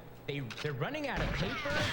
The machines, are all wacky and stuff like that. And there's no problems in any Democrat, high turnout zone in the country. In the entire country, there's not a single. But there's the same machines malfunctioning, shutting down, not counting Republican votes in key areas all across the country. This is the strategy. Right, and you can see the strategy. They were trying to make it our fault, as you just astutely pointed out about 5 minutes ago. They want us to get out of line. You cannot get out of line. You cannot. Well, you're in line. Start texting your friends. Pay for their Uber. Get them to the polls because in 23. the early votes, folks, we are behind because voters are paranoid that their votes aren't counting. That's fine. The Democrats are always ahead in the early vote. We overwhelm them on election day where, usually 55 to 60% of voters vote anyway. So what we got to do is we got to raise up those margins. And I think that we're doing fine right now. So we're going to handedly win the House. It's going to be a red wave, not a red tsunami. Well, I know I went and voted and I got mobbed and went to a restaurant and I got mobbed and then I couldn't get to the office because the traffic's so bad. I mean, there's no holiday. It's ridiculous. The Republicans are out. They're absolutely. The highway when I got here an hour ago was a standstill. Yeah, well, I texted your producer and I thought she was going to think I was lying. I mean, I was like, there is traffic and it's been this way since 1 p.m. It's just insane out here. So normally Dallas is 3.5 hours. How many hours is the studio here in Austin? 4. Yeah. All right. We're going to check in with Owen Schroyer and Harrison Smith here in just a few minutes. Laura Loomer's right in one of the battleground counties there in Florida. She's going to tell us what she has been witnessing, long-term populist firebrand. Laura Loomer, what are you witnessing in Florida? Well, thanks so much for having me on tonight, Alex. I appreciate it. And wow, it really is a red wave here in Florida tonight. The results for Governor DeSantis and Marco Rubio were called about 45 minutes ago. And I will tell you right now, being a Floridian, living in Florida for the last nearly 10 years of my life, I think that this is the earliest I have ever seen a gubernatorial election and a United States Senate race called in the state of Florida. We saw in 2018, the elections for the governor's race and the Senate races here are usually very contentious. They had a recount that was very messy and very contentious in 2018, if you recall, down in Broward County, Palm Beach County. I see Ali's here with you. We were together in that South Seal rally. Insane auto aim. The results for Republicans tonight were just so overwhelming that it was very easy for election analysts to call these races for Marco Rubio and Ron DeSantis. Ron DeSantis came in at with 57.1%. Right in the fucking head. Charlie Crist had 42.2%. And by the way, I think they called it early. slow anyways. How is that slow? It's pretty slow. Dark room is pretty slow. Laura, please. Yeah, absolutely. They did call it early, and I'm sure that the counts are only going to increase as the night goes on. But when the race was called, it was DeSantis 57.1, Charlie Crist 42.2, which means that DeSantis beat him by over 15%. And not only did Charlie Crist lose the gubernatorial race tonight to Ron DeSantis, but his former congressional seat, Florida 13, has also just been flipped by Anna Paulina Luna, who was able to ride the polls to victory, of course. So that's what's happening here in Florida. You also have Corey Mills, a very strong America First fighter in Florida 7, who is now really, it's a flip. You can call it a flip because this was Florida 7. It was Stephanie Murphy's seat prior, which was a Democrat seat, and then she retired because I don't know why I changed my approach again. First candidates in the Republican primary. Alex Jones live? That she knew she wouldn't be able to survive I think so. election. Well, clearly Florida is the This is live right now. I'm jealous here in Texas. Wish we had leadership like DeSantis. Infowars.com. Like you there, and I want to get Ali Alexander to pop in with some new developments that just came in around the country. But looking outside Florida, Laura, you look at the whole country. It was you guys. It was the viewers that taught me about Alex Jones. What is your gut level analysis? Too early to tell, but around the country.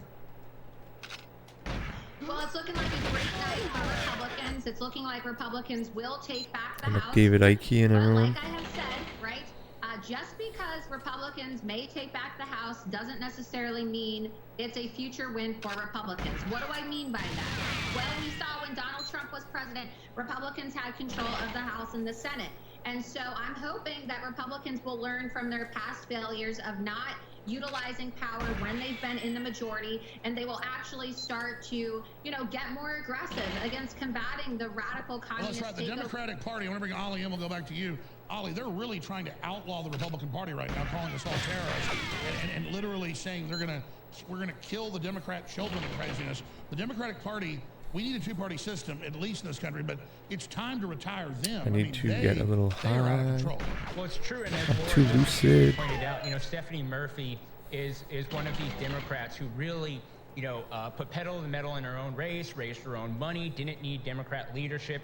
She got in, she saw that this party went way left. Mind you, she's pretty left, but it went way left. She said, you know what, I'm going to retire. I don't want to put up with this drama. So they put her on the January 6th Select Committee to prosecute us as the Republican Party. Folks, we got breaking news here at InfoWars. The race in Georgia and the race in North Carolina, just like I said, the Blue Mirage. I don't know why I did that again. It's closing. Yeah. Those margins have chopped in half. In the time that Laura's been talking and I was talking about the Blue Mirage. And I think that you're right, Alex. I think that people need to keep in mind, in Florida, it's 2 different time zones. And so if they call it early and then they get people in the panhandle not to vote, which is super Republican, then they might save a couple of seats. The Democrats are trying to save the House. But I don't have that much saved, health. as Laura said, the red wave in Florida, I think, is going to be indicative of everywhere else. And, Florida and Ohio. If it says any chance, it's just got to be a miracle run. If it has any chance.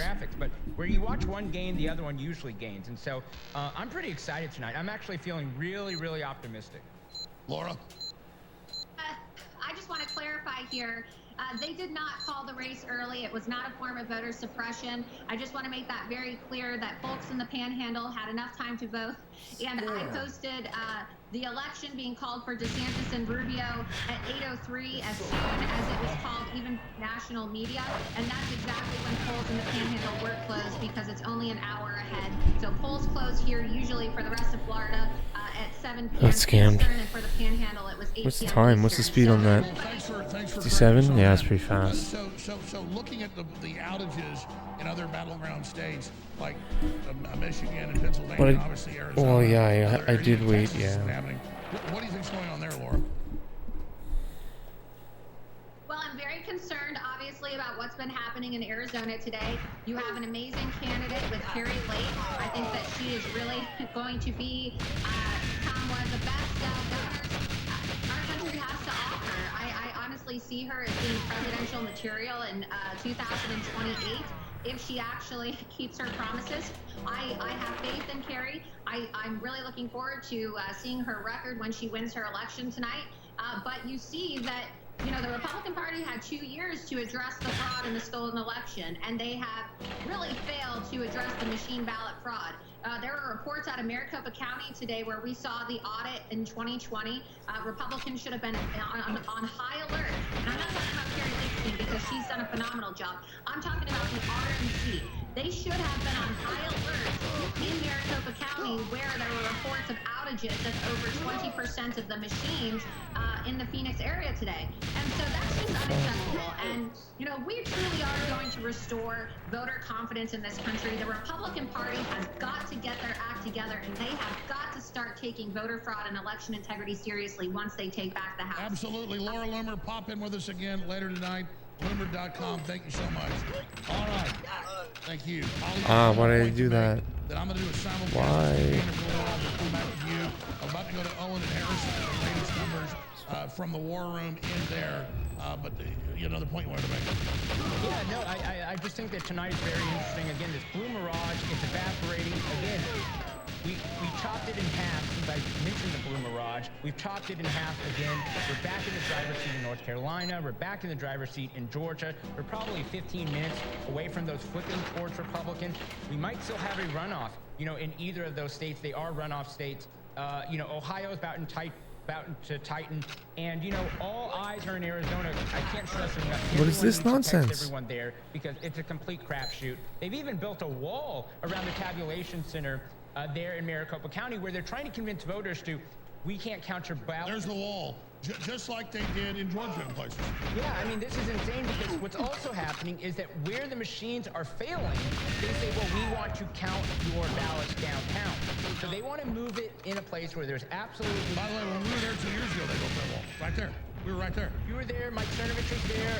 Congressman Paul Gosar, our friend, was there. Start. I mean, this is where Stop the Steal 2020 was born, and this is where they want to squash out free speech, the right to seek redress from our government. I mean, these bureaucrats, they're not even elected. That's the insane thing. And so, but they're self-appointed and funded by the WEF. All right, Ali, we're going to now go to Harrison Smith and Owen Schroyer in the InfoWars News Center, and then in about 8 minutes, we're going to be talking to Steve Bannon. Guys, give us the latest. Right now in North Carolina and Georgia are starting to shrink. You do have... Hey, Owen, your mic's not turned on. You're having a mic problem. I'm going to come back to you. Sorry, we fixed it. Here in just a moment. Okay, he's got it fixed. Let's go back to Owen Schroyer. So as Ali was saying, the margins in Georgia and North Carolina are shrinking. Walker is making a comeback. Bud is making a comeback. So here's what we got to have our eyes on now. The shenanigans, the anomalies, like we saw in the 2020 election. Let's not forget, they tried to steal North Carolina, too. They failed, but they tried. So let's keep an eye on that. Nice start. Bad. I don't know why I shot again. That was really dumb. Like, otherwise, that was a nice What are start. we going to see? Is it going to be the, oh, we can't call it tonight, and then 3:30, the perfect amount of votes arrive for Democrats, and then they call it? So that's the good news. We'll continue to monitor there. New numbers coming in out of Texas. It's looking good in Texas as well. The first wave of the Democrat votes are starting to get overwhelmed by the vast Republican votes, so it looks like Texas is going to go the way of Republicans again. And I want to say one more thing as you guys were discussing with Loomer, and then get Harrison Smith's take on this and Ali's and yours, Alex, as the ultimate experience in all of this. When Laura talks about Republicans getting into office now and being better than they were in 2016, here's what I'm seeing. I'm now seeing Trump conservatives getting into the House. You're not seeing Bush conservatives. You're not seeing establishment conservatives. You're not seeing Conservative Inc. You're seeing Trump brand conservatives that take on the media, take on the communist Democrats, head on. Yeah, it's more no progressive apologies, conservatives. no surrender. And so that's going to be the difference. Some of these names that you're seeing getting into the House and getting into the Senate are not going to play games with Democrats have gone insane. They're not going to play games with these dirty crooks in the media and these dirty communists on the other side of the aisle. They're going to take the fight right to them. And so that's what I see the big difference being between the 2016 Republican class and what we are looking like and hoping like we're going to see from a 2022, 2023 Republican class. But What now is interesting is the New Hampshire race, where the Republican governor looks like that they've already declared that the Republican governor is going to win, but somehow the Republican is way down on the Senate side of the ballot. So we'll continue to monitor that. But it looks like the gap is closing. North Carolina and Georgia. We'll see what time those flip back over to the Republicans. And then, oh, is it going to be another 3:30 in the morning? Flip back to the Democrats? We'll have our close eyes on that. Still nothing in from New York yet, oddly enough. But there you go. But Harrison, what do you think about the new breed of Republican getting into Congress being different than what we saw in 2016?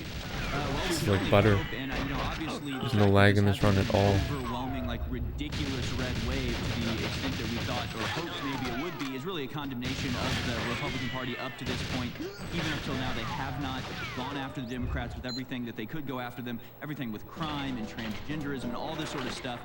This should be an absolute blowout. The fact that it's not is really a condemnation. It should be a lesson for the Republicans, and hopefully they learn that lesson. But there are some fighters in there, and luckily they are all no lag. like they're winning their races. Marjorie Taylor Greene has won re-election. Matt Gaetz has won re-election. So it looks like being a sort of strong Republican, Trump-style Republican is already showing good returns for the people already in Congress. Of course, we'll be watching some of the West Coast elections to see if we get some more of those Trump-style Republicans into office. But just to give you back to this sort of bird's eye overview, still just 12 of the 35 seats for Senate that are up for election, 35 seats up for election, 12 of those have been called. 8 have gone to Republicans, 4 have gone to Democrats. In terms of the House, the Republicans have gained 4 seats and the Democrats have lost 2, but it's still early. Just 69 of the 435 seats have been called. But amongst those that have been called for Republicans, Matt Gaetz, Marjorie Taylor Greene, obviously Ron DeSantis is one.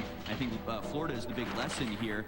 It's been already just a massive red wave tsunami across that state, and it's because they have the Trump style, or I guess you could say DeSantis style. I don't want to, split hairs here, but obviously the robust, full-force Republicanism is showing really great returns in Florida, which I think the rest of the Republicans should take note of as we move forward. I mean, even if we get a victory that we expect, and as you're pointing out, a lot of these races are closing. I think Ali's exactly right. We're seeing a blue mirage early in the night, and even in just the last hour, so many of those races have closed substantially. Yeah, I think people need to take this as a lesson and understand that the Republicans don't want weak-kneed people who can lose with honor. We want fighters who actually will fight for us, and we're seeing that play out here. And by the way, I think it's fair to say now, Florida is a red state. I don't think that's up for debate anymore. Now, we're still monitoring the situation in Pennsylvania, and I want to know, not just from Alex and Ali, what they think about this new breed of Republican, but Ali, quickly, what do you see going on with Pennsylvania now? Mehmet Oz has Pennsylvania, buddy. That's you, Baron. I got to cut in. We're going to come right back to you. That's you, homie. Alexander, here in about 15 All minutes. eyes are on Pennsylvania, my man. Now with Steve Bannon, his live coverage of the election. Let's go ahead and take his feed until he introduces me to his show. Here we go. Now a 5-point lead, and it shows you how great a candidate Vega was. She's pure MAGA, right? The law enforcement. Karen, I want you to weigh in on the second congressional district in Virginia. Gloria, really bad. Democrat, who's on the Gen 6 team. She's down 11 points. Terrible. 65% of the vote in. But the Republican Kiggins has been up double digits all night long. We'll see if it holds. But 65% of the vote in. Democrat Gloria, a member of the January 6th committee, is down 55-44. That's what happens when you focus on an issue that the American people don't care about. What the fuck, man? We got outshines I'm going to go to in a second, but this is key. They took that, the insurrectionists, the anti-democracy, in particular, look, Gloria was a superstar for them. It's just like, was it Michelle Lee in Florida that quit? Or Murphy quit. Yeah. This was a rising star that now got on the J6. She owned the J6, didn't talk about anything else, and now being beaten by, what, 10 points? Absolutely. 11 points up, unbelievable. 65% of the vote. Now I know whether I'm gonna load the vape, like, pretty soon. Cut off MSNBC. It's They don't watch it. I'm gonna keep streaming this. Okay, this is why we did the cold open on the war room. Hey, Jones team, this is Denver Control. Can you guys send audio or something? No, it's MSNBC's problem. Yeah, test, They're test. the Can you ones hear me? that coddled Alex these Jones here. Can you candidates hear me? that didn't have a chance, that 10, didn't 9, go 8, through 7, fire, 6, 5, right? 4, Iron 3, on 2, iron. 1. They also Can you hear me, harped Denver? on Can you hear all me, the time DC? the insurrection, J6, Donald. All right, we're getting audio from you. Perfect, thank you. That was so bad. Because after Biden came to power, the regime came to power, they had everything. They had the media, they had universities, they had Wall Street, they had, Still alive. they had nothing. And they thought they could dictate to the American people what the reality is. This is the more importantly than these. Hey Alex, you're just feeding our video back to us. Can you turn on? Well, they're pushing our video back to it. Is being crushed. Steve Bannon.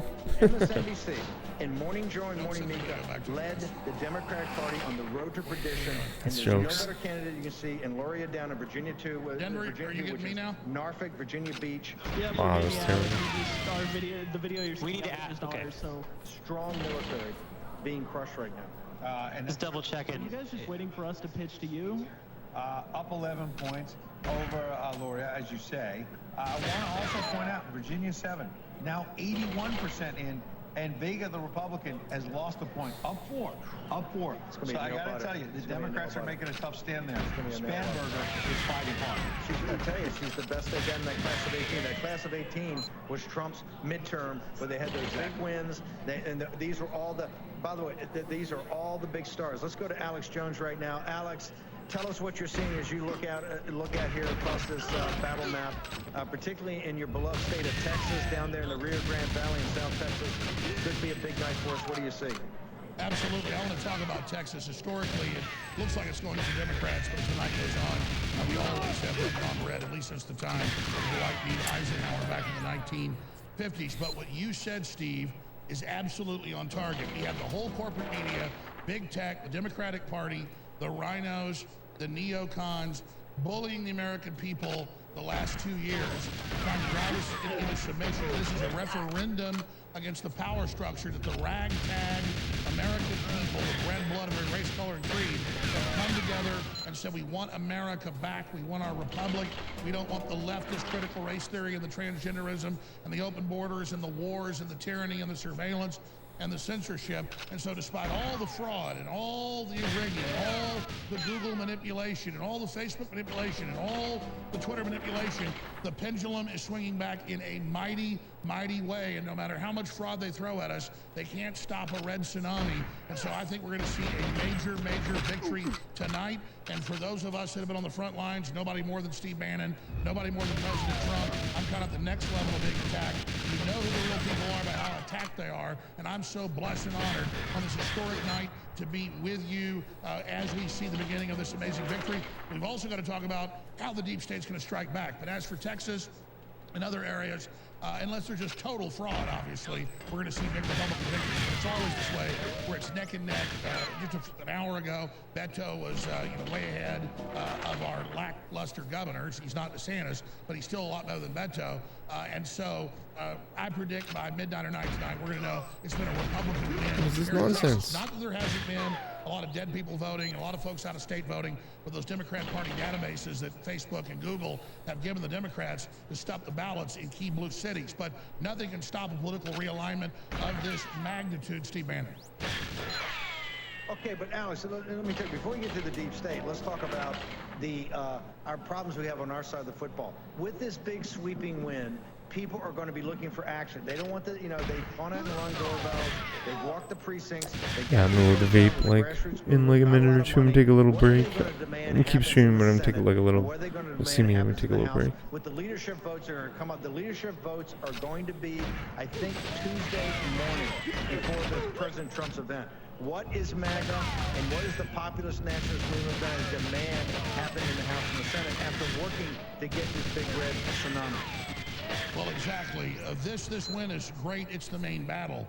But winning the war is about holding the Republican leadership to the fire, holding their feet to the fire, and getting good leadership in there, even if we don't replace the neocons and rhinos, making them understand the come to Jesus moment and the fear of God, that this massive revolution of peaceful, intellectual, cultural awakening will target them politically if they don't get on board. Get out of the way of America and the new Renaissance. Get out of the way of President Trump being reelected after all this fraud in 2 years. Get out of the way of DeSantis being the example of the new Republican Party, the populist Republican Party that goes back to its roots and Abraham Lincoln and before him. And so we're going to demand criminal investigations of Fauci on the gain of function.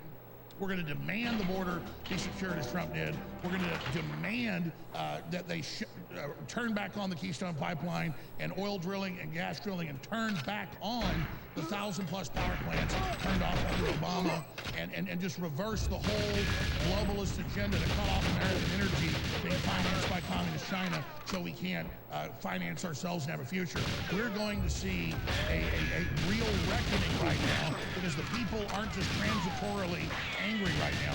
They are fundamentally awake to the Great Reset and the whole globalist agenda, not just here, but around the world, from Italy to Sweden to you name it. We are seeing populist candidates elected that transcend left and right, and that's what's so exciting about this night. And it's too laggy. Two things I want to get to before we let you go, Alex, is number one, Zelensky's been reporting the Financial Times. I didn't kill those other guards. The White House told Zelensky, hey, I think we've got Ukraine financing fatigue. This is all because we're taking over the House. We've already said the House members are saying from Gates to MGG, no more money for Ukraine. In addition to that, the debt ceiling. Already the negotiations about the debt ceiling about lifting it. How big are those fights starting next week after we kind of figure out where the battlefield is, how many seats we take up? How big is the debt ceiling and how big is it no more cash to Zelensky and the Ukraine oligarchs? Well, absolutely. You know, scientific national polls had 80 to 87% of Americans, liberal, conservative, black, white, old, young, doesn't matter, against this proxy war, full-on war, and could be World War III in Ukraine. But when Tulsi Gabbard stayed out, what Democratic Party? Yeah, that's what usually happens when I try to crouch. Democrats that had amnesia and forgotten one of the I turned the right way this time, though. Usually I would turn right, but I remembered you got to turn left. Empire, again, Eisenhower. I think I turned left. The military-industrial complex. We love our military; they're the best people, but we've got to beware some of the bureaucracies that are around that. And so we've got to get the debt under control. We've got to get the inflation under control. What am I doing? Both parties have been bad about this. The Republicans were going over the edge of the cliff at 80 miles an hour. Biden's been going over the edge of the cliff at 400 miles an hour. And we've got to turn the bus around before we go over the edge of the cliff. We need tough talk. We need to be honest with the American people. We demand now to get the spending and this debt ceiling back in place, or we will go the way of the Weimar Republic. Alex, how do people get to you for your night? We know you're doing all-night coverage on election night. Where do people go, sir? Sure, just like you at thewarroom.org. It's us at Infowars.com and man.video. We're watching your coverage. You're watching ours. We're all on the same team. I don't know why I did that again. Take thewarroom.org. Right now, share it. Say real election coverage. Send it out everywhere. Send out Infowars.com. The viewers aren't some second fiddle. They're not vestigial. No, the viewers and listeners are the key to overriding big tech.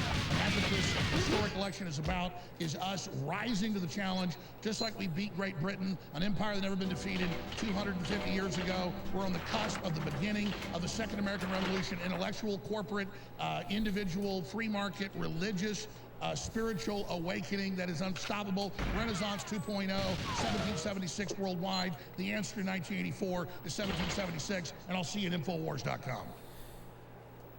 Alex Jones, thank you very much for coming on. We're going to take a short commercial break. We got Karen Turk, Ed Henry, Stephen K. Bannon, an entire team of 70, 80 correspondents. In the Senate, by the way. Let's hit it, baby. Okay, short commercial break. That's a tease. All right, folks. That was us simulcasting with the War Room. And again, imitation is the greatest sincere form of flattery. Let's go to the host of the War Room, 3 to 6 p.m. weekdays. Owen Schroyer and the great Harrison Smith, host of American Journal, weekday mornings, 8 a.m. We get the latest numbers coming in, and we'll get the newest analysis and breakdowns from great political analyst and patriot, the founder of Stop the Steal, Ali Alexander. Oh, I need to get... Hi. Sure, Alex. Hi. We now have Bud in the lead in North Carolina. That's good. The House seats right now are split in North Carolina with those races still ongoing. So we'll monitor that. Oklahoma is going to be fully Oh red. my gosh. They're going to take both Senate seats, and it looks like every House seat right now. That's good news. Early numbers in from New This is York. so No fast. surprise there. I don't know why I did that. It's fine.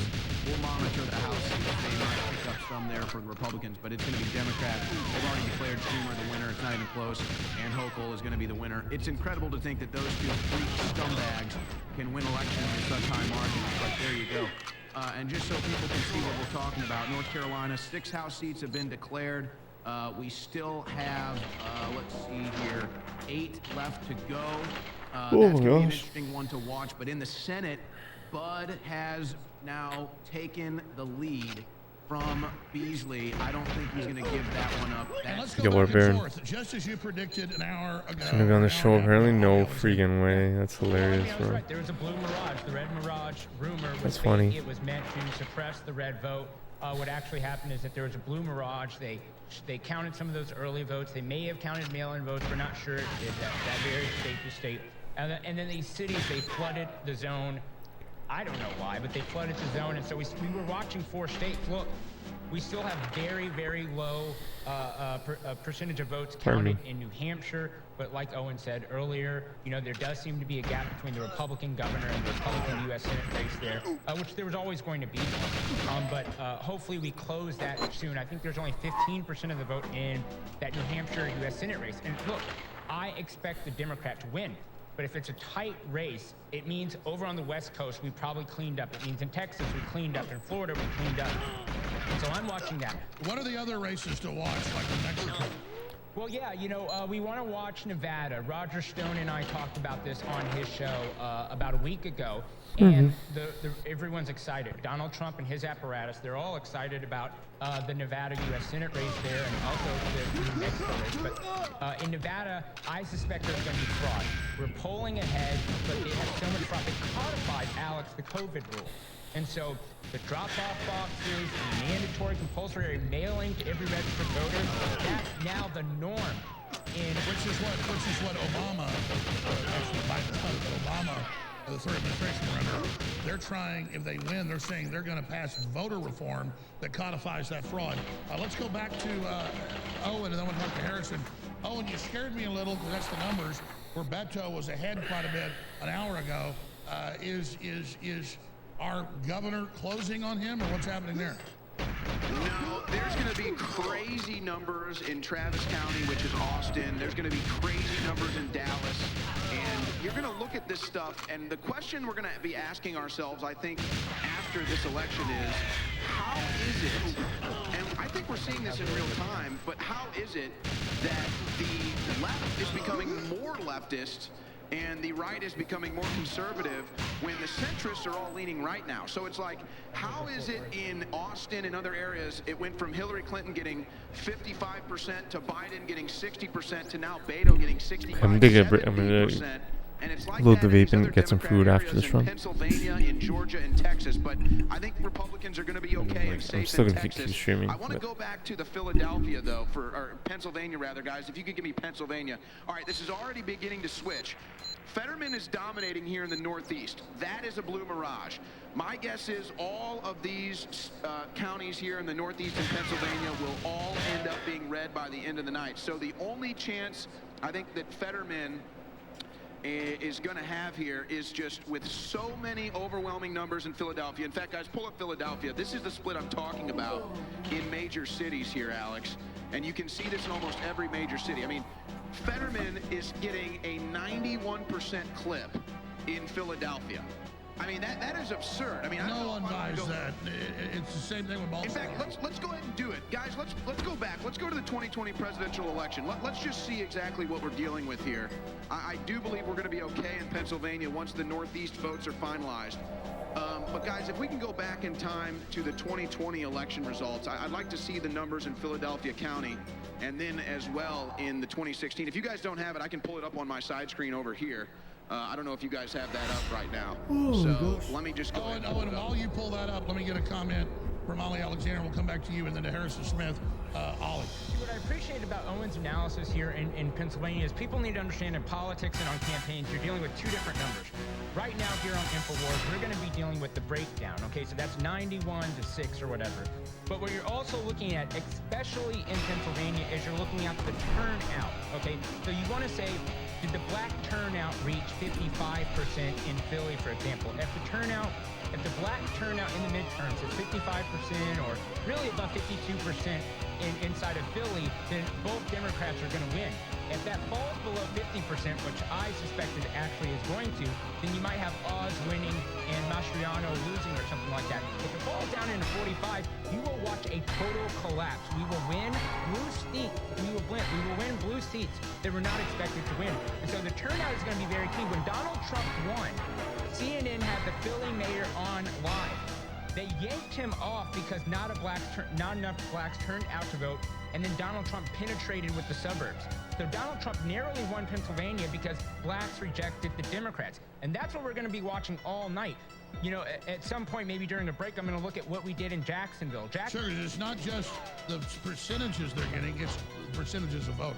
Right, and different demographics weigh differently. So there is a surge in the white vote, there is a surge in the Hispanic vote, but not only is there a surge in the Hispanic vote, it's breaking down more GOP than... And as blacks wake up and become populist and Republican, the first phase is they just don't vote. Yeah, and black men are in double-digit Republicans. So black men are going towards the GOP. It's black women who are going more towards the Democrats. But I love Owen's analysis on Philly, because Pennsylvania, you have Pittsburgh in the west, you have the rest of the state, but you really have black turnout. So black turnout east and west, and that's what controls this state.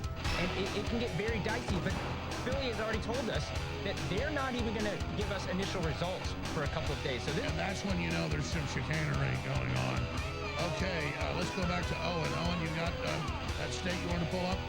Yeah, and so here's what I'm seeing here. If consistency is what we're looking for, we're getting it in most of the areas, actually, in Pennsylvania, including the counties outside of Philadelphia that lean Democrat, but you're not talking about ridiculous percentages in the past. So, guys, give me Philadelphia County here. Pull this up for me for a second. So this is the 2020 election result here. You had Joe Biden getting I don't think this is Philadelphia County, guys. Give me Philadelphia County. I believe he had... I can't, zoom in. There we go. Now give me Philadelphia County.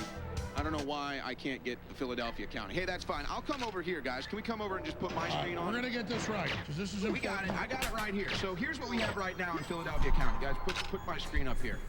The number for Fetterman is 91%, okay? 91% right now in Philadelphia. Just ignore the rest of the counties and look at Philadelphia. Okay, 91%. We're still early in the process.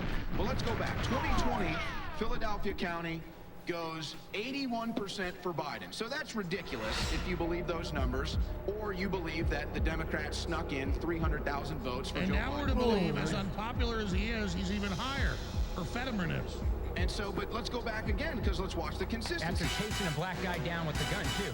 So Hillary Clinton here, again, though, Hillary Clinton, about the same, about 82%. So they're used to that. So here's what they've realized, because the rest of the state's going to go pretty much the same way.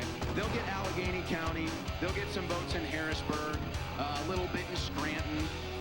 But as you can see here, it's never overwhelming. It's a very small margin. Even in Allegheny County, it's not very much.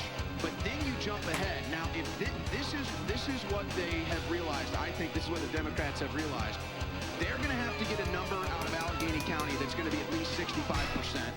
They're going to have to get a number out of Harrisburg that's going to be at least 60%. That's going to be Dauphin County right there.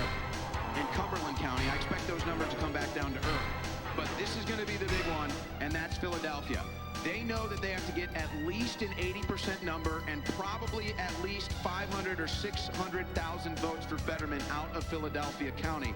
And of course, as we know, just like in 2020, no matter what the case is in the state of Pennsylvania, they will stuff those ballots until they have enough to declare victory. Oh, yeah, they might have 110% of the people vote there, and they'll just tell us don't look at it, don't investigate it. I want to get all Alexander's take on that. Harrison Smith, your view on this? Yeah, no, I think it's really bizarre to see how it's playing out. I mean, obviously, Ali Alexander has been better at predicting what's going on and what we're seeing right now than all of the mainstream media. To me, it's interesting the failure of the mainstream media to accurately predict what we're seeing. Because again, from the bird's eye view, it looks like, I mean, if they were to stop voting right now, GOP is actually up in the Senate. GOP has 40 seats. Democrats have 39. 16 of 35 seats have been called so far, so still some to go, but GOP is up. We're not seeing the red mirage that they were predicting. It looks like they were completely off on this, and Owen just got very excited about something. So get this, the clip for Shapiro in Philadelphia County is 94%. Look, I'm sorry guys, but that is impossible. In a district where you have hundreds of thousands of voters, that is a sheer impossibility. So if that number doesn't balance itself out by the end of the night. Explain to people, Owen, because explain what you just are talking about. In Philadelphia County, this is where the Democrats stuff ballots, okay? They did it at 3:30 in the morning on the 2020 election night. We all witnessed it. We all know about the vote Viagra going straight up for Biden. But even in those last elections, the Democrats got 600,000 votes for Biden there. And I believe if we go back to Hillary Clinton, it was about 550,000, I think. Yeah, 584. So they're going to have to get at least 600,000 votes for Fetterman and for Shapiro in Pennsylvania for them to win this race. But again, even those ridiculous numbers are coming in at 80%. A 90% clip for Democrats in Philadelphia County plus is ludicrous. It's absurd. It's an impossibility. And it just begs the question, if you do believe that Democrats are winning these counties at plus 90%, what in the hell is in the water in Philadelphia County that made them go completely insane? Harrison, give us your view. We're going to go to Drew Hernandez here in a moment. Then we'll get Alex take two on this. I mean, this is insane. No one is buying that 94% of people are voting for Fetterman in Philadelphia. I mean, no one is buying it. No, it's ridiculous. I completely agree with what Owen is saying, and especially since you consider that Philadelphia, perhaps second only to, I think, New Orleans, they have suffered the most out of the anti-cop, the defund the police, the pro-crime policies of the Democrats. I mean, Philadelphia has been absolutely ravaged by drugs, and I mean, we saw earlier this week or last week with Savannah Hernandez, some of her reporting, and just the absolute catastrophe that Philadelphia is. Maybe they're gluttons for punishment, and again, I think this is indicative of a failure of Republicans to capitalize on some of these major issues, or it's just outright cheating. But they control the machines there. That's just total fraud. We'll come back to you guys in a few minutes. Great job. Ollie, we're about to go to Drew Hernandez here. We're going to give him the floor for about 10 minutes because he's always a firecracker of analysis and information, travel the whole country. But you were saying this is good news. What were you talking about? Yeah, so this is good news. I think what Owen showed is that in Philadelphia County, again, we talk about breakdowns, but we also talk about turnout, is that you could see the gap between Biden and Hillary with the breakdown. So when Hillary's getting 82%, that's an indicator that she was going to lose Pennsylvania, which, you know, Republicans, we've wanted since Reagan. So we'd been wanting the state, and then she got... So when they steal that big in a few areas they control, that's the panic button. Right, but with Fetterman at 91% and then Shapiro at 96%... That's total desperation. Right, that's total desperation, but it means that right now both Republicans are headed to lose. But here's what I would do if I wasn't on air and I had the time. What I would do is I would take Philly, and then I'd take the suburbs and find the proportional rate, and then that way you could find out, are whites more coming out or are blacks coming out, and that will really let us know if we have a chance. And as we pivot over to Drew, who I know... But you're saying a 94% in Philly means they're about to steal Pennsylvania. They're about to... And they're going to put that mutant that literally is more brain dead than Biden in the Senate. Yeah, possibly. Well, Fetterman's at 91, Shapiro's at the 94, the 96. And so, but if we start to see that Fetterman gets 89 in Philadelphia County as returns come in, then it starts to suggest that we are competitive, or that Oz is competitive. I'm not a fan of Oz, but that it means that Oz, who Trump endorsed, is competitive. But I'll tell you this, I'm texting all my friends in Arizona right now, and they said that they're cautiously optimistic. They said, it's good, it's not great, but it's looking really, really good. All right, let's bring Drew Hernandez in while you do the analysis. Drew, you're hosting the next 5-10 minutes. I'm not going to interrupt you. I want you to be able to lay out what you're seeing, what you think's going on, and then we'll come back and look at Arizona. Thanks for your patience. Yeah, you got it. I mean, I think Arizona is definitely something we need to pay attention to. We still got some time before all that information begins to come out. Clown Because I World, think bro. what's been happening all day in Arizona is an embarrassment. Clown Number World, one, dude. it's an embarrassment because of all the problems Fetterman. with the machines and all the problems with the voting. And right from the get-go, right in the beginning, right in the morning, the first reports that we saw out, right out the gate, were that machines were not functioning properly and that machines were not able to properly function for the votes. And even some of the machines that were printing some of the ballots, they either were overprinting with the ink or they were underprinting, didn't have enough ink. It just seems like every single problem that could possibly go wrong is conveniently going wrong. So it pushes people. What we've been noticing in Arizona is now they're telling people, they've been telling people all day, and this is why Kerry Lake is coming out and President Trump is putting out videos saying, stay in line, hold the line, let your vote count, don't let these people tell you what to do, because what some of, and I've been getting sent some videos in Maricopa County where we have some of the poll watchers that are pushing people to just, you know, turn their ballot in, turn their vote in directly,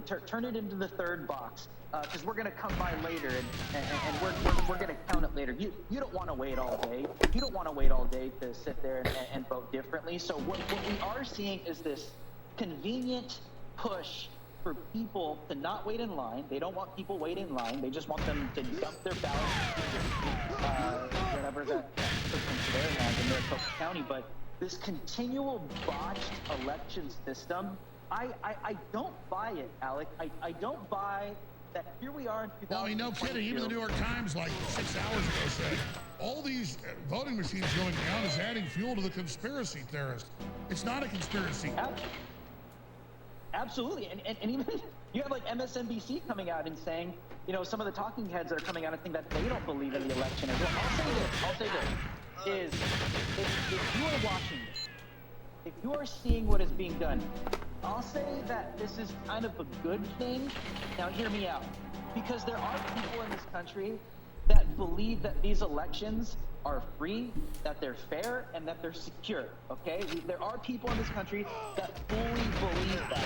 And I think Maricopa, the whole world is watching Maricopa County right now. Charlie Kirk was trending on Twitter all day. Maricopa County was trending all day. Katie Hobbs was trending all day for this very reason, because there are millions of people in Arizona that are waking up to the reality that this election is not secure.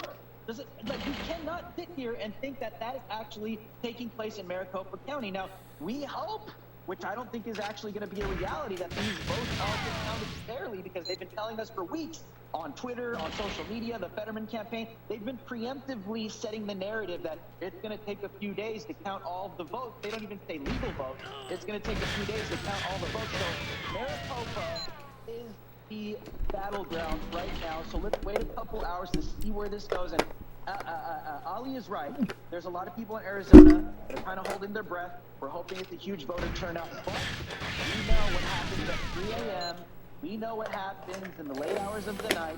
That something nefarious could definitely take place if they see how many votes they need to catch up to. And you see this process happen in Arizona, where there are so many issues with the machines, there are so many issues with votings, and a lot of people are getting frustrated. That's why I say it's a good thing, because there are a lot of people waking up to the reality that this whole process is like a third world country. And that's why I say I don't buy it. I don't buy it. It's either a lot of incompetence or strategic incompetence, because it leads to know just exactly what that's going to lead to. It's going to lead to them having the control and bringing order to everything and making the election the way that they want it. So we will see. We will see if there are people still voting. Stay in line. Don't let these people tell you that it's not convenient to wait in line. They don't want you to do that. They don't want you to vote directly like that, because they know exactly how this needs to happen. Hey, Drew, it's Ollie Alexander here. Did you see that they put up a wall around the tabulation center there in Maricopa County? Absolutely. I didn't see it in purpose, but I didn't see it in person, but this is what I'm talking about. They do this because they know that they can. And they do this because at the same time, they know that they have the power. And let me mention to you that Katie Hobbs is over this whole process as well, which is problematic. And they're quiet. They're silent. The Democrats in Arizona are silent right now, because that's what's interesting about this, Ali, is You have a lot of independents and probably even like moderate Democrats in Maricopa County that are experiencing the same thing, that are experiencing this whole jacked up election process, that are probably waking up to the reality that, hey, maybe Alex Jones, maybe Donald Trump, maybe all these right-wingers were right about Arizona, that this process is terrible. It's horrible. It's not secure. We will see what happens, but yes, Ollie, a lot of that stuff is taking place. Sorry if my phone's shaking. I don't have a tripod. I'm at people's house right now coming off the show, but I think we have to take a look at what happens in the next few hours. But Maricopa, we need all eyes on Maricopa right now. Yeah, I agree. Like I said, if they steal it, I'm on a plane tomorrow. That was the birth of the Stop the Steal 2020 movement. We can't let them steal it. I thought it was really interesting, right? So the Democrats, they put up their wall, but on Truth Social, President Trump said, protest, protest, protest. And I think that the Democrats just don't think, they think after January 6th that we won't protest again. I've seen you out there, you know, you're a gorilla in the streets. You're there yelling at Katie Hobbs and the rest of these candidates. And I think that we got to keep that same energy. We cannot let them dissuade us from protesting when they steal our elections. And I think that Arizona's never had a more exciting slate in its entire history. We need all four of these major candidates in. And then finally, Arizona can lead the nation on the border, on election integrity, on child trafficking, and the rest of this stuff. I mean, are you prepared tomorrow with potential runoffs in Georgia and North Carolina, or protests happening in Arizona or Philly to, you know, join the movement of people that are going to say, well, what do? We need leadership, Drew. Well, absolutely. I think a lot of people are waking up to this reality, and they're seeing what's happening in their states. And obviously, peacefully protesting is always the way to get your voice known when there's some serious issues taking on and grievances against the federal government at large. But I think we are going to see that, and I always encourage people to remain peaceful. I always encourage people to keep an eye on everything that you're seeing on the ground. Film everything. Film absolutely everything, because what these people don't want is everything documented in real time, because that hurts them from setting a narrative. So whether you're at a polling place right now, whether you're still in line right now, if you feel like someone is trying to tell you to do something that's a little weird or there's something nefarious going on, just film the whole thing. If you do join a protest, if you do become a part of a protest, also make sure you're watching everything. If there's anyone... See, this is where we got to start telling people, is to be on the lookout for false flags. Be on the lookout in our movement. Be on the lookout whenever we set a protest. Make your intentions clear that we're going to do this peaceful, and no one's going to be running around here really committing any acts of violence. So we all know that we're all on the same page. So when we see it, we know that that person's not real. Because my concern right now is, yes, we have the right to protest freely. President Trump calls for protest. But I immediately see that, and if I'm thinking like a leftist, I'm thinking infiltrate, set a false flag. That could happen right now. Because look what they've been doing, Ollie. They've been setting the narrative for what month? The mega Republicans are a threat to democracy. The mega Republicans are the domestic terrorists. Anyone that's on the right is willing to commit acts of domestic terrorism to get their political point across. So the slightest thing, I mean, even did you see the video, Ollie, of some, I don't know where it was, I don't know if it was Ohio, someone with a MAGA hat on with a baseball bat. Listen, Drew, you're totally right. The big threat, if we look at, I want all you to talk about this, is the false flag thing.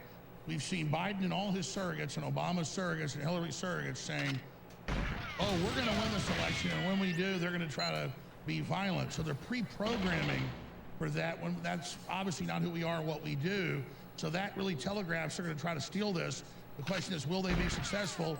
And what are they plotting, Drew Hernandez? What are they planning, Ollie Alexander? I'll just say this. They need puppet. That is why Joe Biden is an installed puppet. That is why Fetterman is the potential installed puppet. That is why Katie Hobbs is also a potential installed puppet. Because these globalists, they need empty shells. Because empty shells will not provide any resistance. They need people that won't resist them, people that will obey, people that are not even cognitive like Joe Biden and Fetterman. But Katie Hobbs is another potential puppet, which, by the way, will be a puppet to the cartels as well. And by the way, for people that forget, in Arizona, the Democrat candidate running against Carrie Lake, who you just mentioned, she is running the election system. Talk about conflict of interest. Can we talk about that? But then I want to get into false flag concerns. Absolutely, and that is definitely a conflict. Go ahead, Ali. No, I was just going to say, like, look, I think, you know, Brian Kemp, when he was Secretary of State and he was running against Stacey Abrams in 2018, he was, you know, also running for governor. So I think that there is a appropriate way to be Secretary of State, but then to build in a firewall. What I was surprised by, which I guess I wasn't surprised, is that the media has treated Katie Hobbs with complete kid gloves. She's been hiding in the basement. I didn't even know who the chick was until 2020, but you have to just say whether you think that Joe Biden won or Donald Trump won, that was embarrassing for Arizona. But then what happened during the primary in 2022? That was embarrassing. Pinal County, it ran out of ballots. Oh yeah, convenient, a GOP county. Maricopa County, again, had problems. So today was not unexpected. This was under Katie Hobbs' watch, and the media was so afraid to say, well, can you delegate this responsibility to somebody else while, you know, you run for office? No. So the Democrats play by a different standard than the Republicans. No, I totally agree. But let me, in closing with Drew Hernandez, and you all, you're going to come back. We're going to go to Mike Adams here in a moment.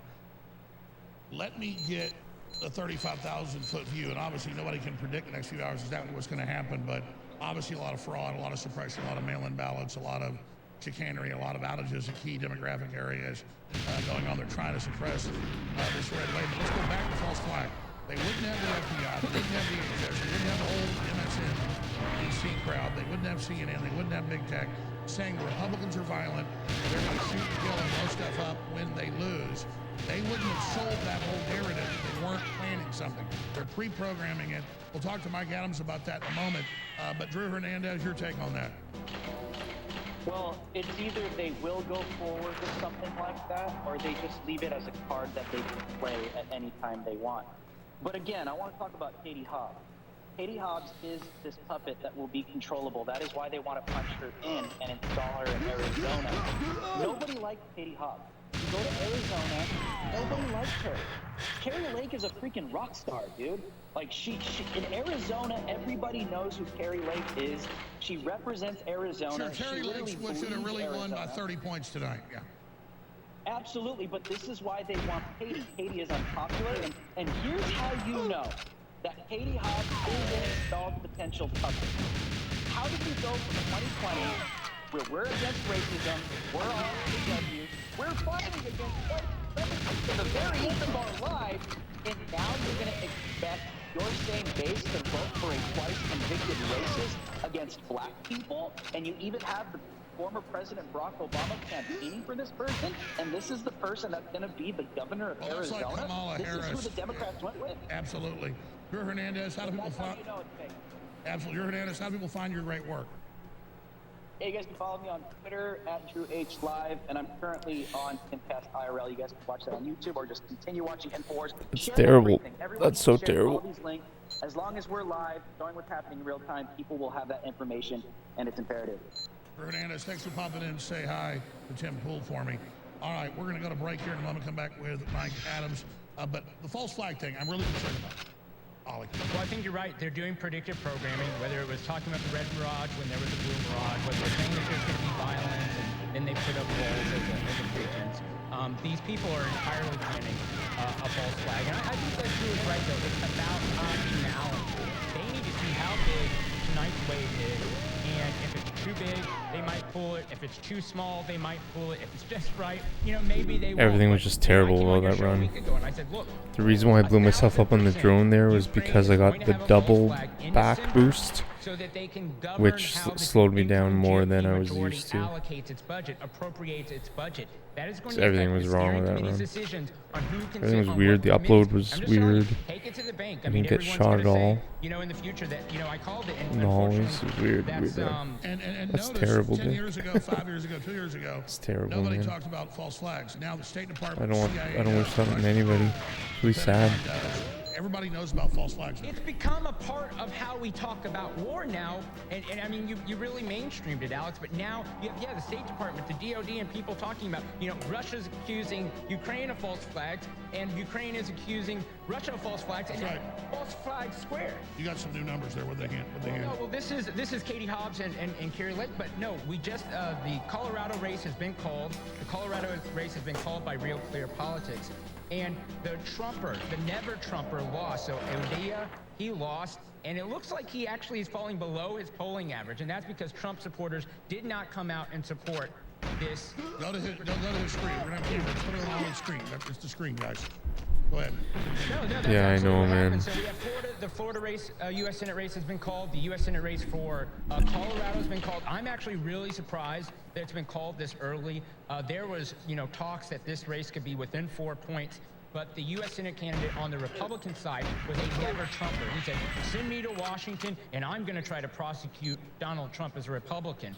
So we ditched that guy, and that's going to be really interesting. I may vote for Connie in 2020. Oh my gosh. It again contends oh my that goodness. the Trump endorsement actually brings out. All right, Ollie Alexander, thank you so much.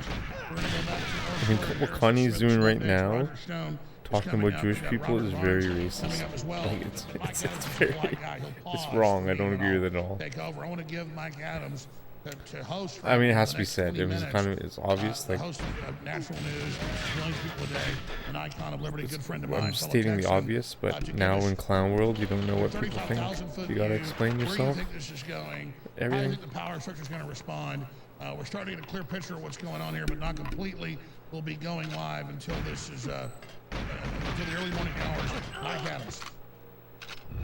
All right, well, wow, what an incredible broadcast that you are hosting there tonight, and everything is at stake. And I just want to point out about the false flag discussion that what's at stake here is the Nuremberg 2.0 trials. So these Democrats who realize that they have been caught red-handed engaging in vicious lockdowns, forced vaccines that have maimed and killed a large number of people, potentially injured and killed well over 1 million Americans, and engaged in economic destruction and controlled demolition of the economy, takedowns of the energy infrastructure, and so much more. I mean, child developmental harm that has been caused by the lockdowns and keeping kids home from school. They know they're facing Nuremberg 2.0. And Senator Rand Paul, whose race has already... I don't like when they say Nuremberg 2.0 because the trial, they killed a lot of people. They hung all the friggin' scientists. You can't go around friggin' hanging fucking people. Can't go around fucking killing people. So, given that context, and I'd love to hear Ali Alexander here comment on this, but given that context, think about the desperation of the Dems and what they're willing to try to pull off if they know that this is at stake. I mean, they could be facing prosecutions, potentially life in prison if convicted, but more importantly, they could be facing the generational destruction of the credibility of the Democrat Party and the credibility Can you imagine the vaccine industry, the like Fauci and Walensky are put on trial? Wow. And fund a lot of the media. Imagine? So we're talking about a revenue stream potentially being taken away that is rather extraordinary.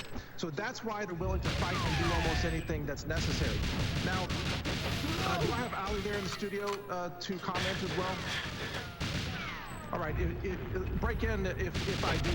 If not, I'm gonna continue on with my coverage. No, Mike, you got the floor. You're hosting. I want to hear what you have to say. Cover it all. Okay.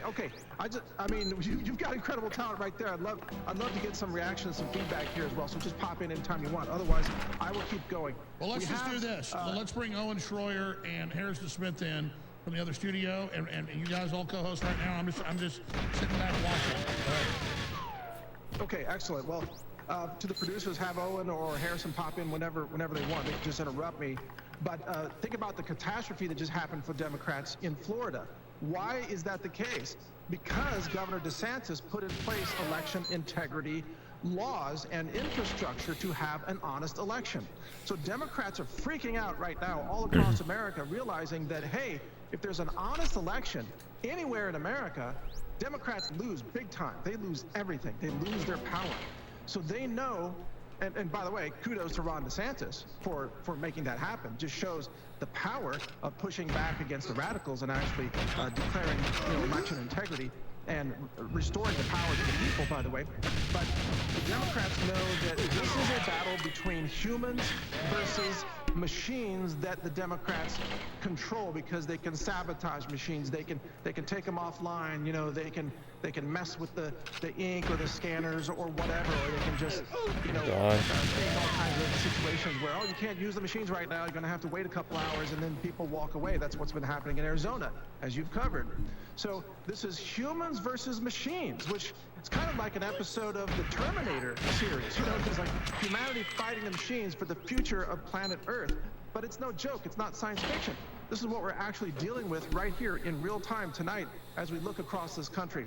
But the other thing I want to add here is that this battle will not be over tonight, as you've said, as you well know. This battle will continue for several days to come, and it's going to move into the areas of lawfare and also social engineering, attempting to use the media and use censorship and use big tech platforms to try to shove a new outcome down the throats of gullible Americans if they're willing to accept the lies and the propaganda. And that was my question for Ollie and for Drew, and they spoke to it some.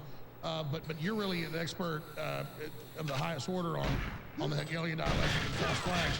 With all the pre-programming, Mike Adams, we've seen of the Republicans are going to be violent. They're going to try to steal it. They're not going to accept the outcome. They're terrorists. Race for murder. Race for our children to be killed. Obviously, they're pre-programming something big. I hope they don't do it. I think Ollie said, well, it's one thing they've got warmed up and ready to go. I agree. I'd say 80% chance you're about to pull some type of big false flag. A white supremacist kills a bunch of black people, something like that. What's your gut tell you? It's the perfect storm set up for a false flag. And the beginning is today when Republicans go to sleep thinking that they won this with the red tsunami, kind of like a repeat of 2020. But here's where it goes differently. Then tomorrow or the next day, we wake up and massive blue shift, all these new votes show up, you know, again, just like 2020. But then after that, you know, deep state agents or crisis actors or sabotage agents, feds dressed up as MAGA, whatever it looks like, then they go berserk and start carrying out acts of extreme violence on purpose. That's the question. What's their next January 6th opportunity where we go there peacefully but they hijack it? Where could they manifest that evil will? Well, it would happen at the courthouses where the county locations where the vote counting is taking place. So they would simply stage a protest, and they would try to get a lot of innocent people to gather, like, oh, hey, come on down, we're going to peacefully protest this, kind of like a J6 setup. And then once you have the cover of, 500 or 1,000 honest, law-abiding, peaceful citizens, then the undercover agents who are dressed up like MAGA, then they start carrying out sabotage. And the police open the doors. So at that point, we still should protest. At that point, we peacefully, because it's civil disobedience, we tackle the feds trying to break into the building. Frankly, anybody that is anywhere around a protest of any kind, if you see people beginning to commit violence, you should tackle them. I mean, if you are capable, if you are able to do that. Yeah, what would have happened when Ray Epps was ramming Trump signs into the police if somebody would have tackled him? No offensive violence. He's attacking police. Don't hurt him. Just tackle him and hog time. Just take people to the ground and call for law enforcement, and be sure that you are saying audibly and visually, because there will be people recording. And by the way, there were patriots that did try that, and they ended up getting put into jail when Ray Epps wasn't. You got comments? Well, no, it's true. And I mean, there's video of you and I also de-escalating. I mean, frankly, we deserve a congressional, medal of freedom, like that. But I think Mike Adams is right. What we've seen over the past 30 years is that the Democrats in these big cities have tried to centralize the tabulating of the vote. And so that's why I thought that Donald Trump today, again on Truth Social, concentrated on Nita, which leader is most likely to be an undercover Fed provocateur? Do it. I gotta do it up. Should just start one. Echoed by Mike Adams and it's being echoed by us. And that's that, just go in and do the right thing. Be rowdy, be wild. I don't know. My guess would probably be Birdie. Who looks like a patriot comes up to you. I don't know why. That's the first one comes to mind is Birdie or Lotus. Absolutely. I don't know why. Absolutely. Because I mean, I don't. The power structure They just seem like Birdie just seems just victory, the questions he asks are is just a little too specific. It's like an undercover cop or something. It's too like precise. It's a little too perfect. Well, and let me just say, in regards to what you were just talking about, because I've been kind of echoing that to my audience in the last couple weeks. What the establishment and the American left is about to go through in this psychotic break is going to be inexplicable. And I think we've learned a lot over the last couple of years about how to deal with the fraud, how to deal with the false flags. These runs are getting way better though. Now to deal with it. But my message would just be, when the American left starts to have That guy psychotic though, breaks, I usually I gotta start shooting it a little bit earlier still, just a tiny bit earlier, so I'm not passing away they want to gaslight us. Both of them. Yeah, my vote would go for Birdie. Yo, what up, King of All? Right, man. Huge good news. I think you said yo earlier on, right? No, it was a different. It was King SK01. Yeah, who's also yellow name. King SK01, I think. Overtakes the lead or retakes the lead throughout the night. That is until magically there's a water main breaker. God knows what happens. And then all of a sudden 100,000, 200,000 votes for Warnock either in one of the tri-counting areas in Atlanta, or don't be surprised if they try to slip something else in either Columbus or Savannah, but usually they go right for Atlanta. So we're going to be maintaining our watchful eye on that as Walker now has the lead. A little too early there. Where Ted Budd is expanding. Yeah, I don't know when they're going to declare that seat. Oh, cool. I won't declare it yet. What's up? But that's looking like well, a solid sorry if I didn't say it before. With the raid. We'll if you came in the raid, that was they cool. did try to That was steal awesome. North Carolina from Trump, but gave it up when they realized they had enough states already stolen. Now let's go to Pennsylvania. Here we go, folks. Here we go. Northeast votes are starting to come in. I still expect this to be red. I still expect this to be red. Fetterman's lead is narrowing right now. Oz is now within 150,000. Guys, zoom in on Philadelphia for me real quick. Let's still see how ridiculous our numbers are in Philadelphia County, if you can, for me. I didn't. So I'm this is after. starting to balance itself out too. So I don't know where they're getting these incredible clips of 90+% for Democrat votes. I mean, somebody needs to look into how that's happening, I would say. But nonetheless, this race is starting to come back down to earth. Now, here's what's odd about this. The Vegas odds for Republicans to take the Senate were hovering at about 80% all day long. They're actually down now. I don't know why that is. Same thing with the House. So Vegas always, you know, one thing Vegas knows is a rig job when they see it. So don't be surprised if they maybe know something about that. But I gotta say, what's happening in Pennsylvania, I think is that's promising. interesting. You should definitely watch the Vegas lines. If you're talking corruption and rigging, I think Bud is safe in North Carolina without you should definitely watch the Vegas lines. The House races are all looking good in the areas that Not that they're right, but they could be very right. I'm just sitting here with the. I feel like I'm in the Groundhog Day movie pretty now. clean. This I went a little wide. Happened in 2020. I went a little This wide is to get that exactly what ammo. happened in 2020. Might not I have sat even right needed here that on ammo. this big board with Alex Jones Damn and it, that was Harrison really Smith and fast. I everybody went too else. wide And we though. saw what? Trump winning in Georgia, That's pretty North clean though. Carolina, Arizona, It was my Pennsylvania, cleanest Wisconsin, mainframe I think I've ever Michigan, done. and then in the middle of the night we wake up and somehow Biden win those states. So these are the East Coast states. We have a good idea of how these things are going to go. We're going to keep our watchful eye on that. Now returns are coming in Wisconsin. Returns are coming in for some of the other Michigan races. We're starting to get some numbers even in some of the other states like Missouri, which I think should be safe no matter what, but we'll watch that as well. So we won't be too panicked with Ron Johnson behind Mandela Barnes yet.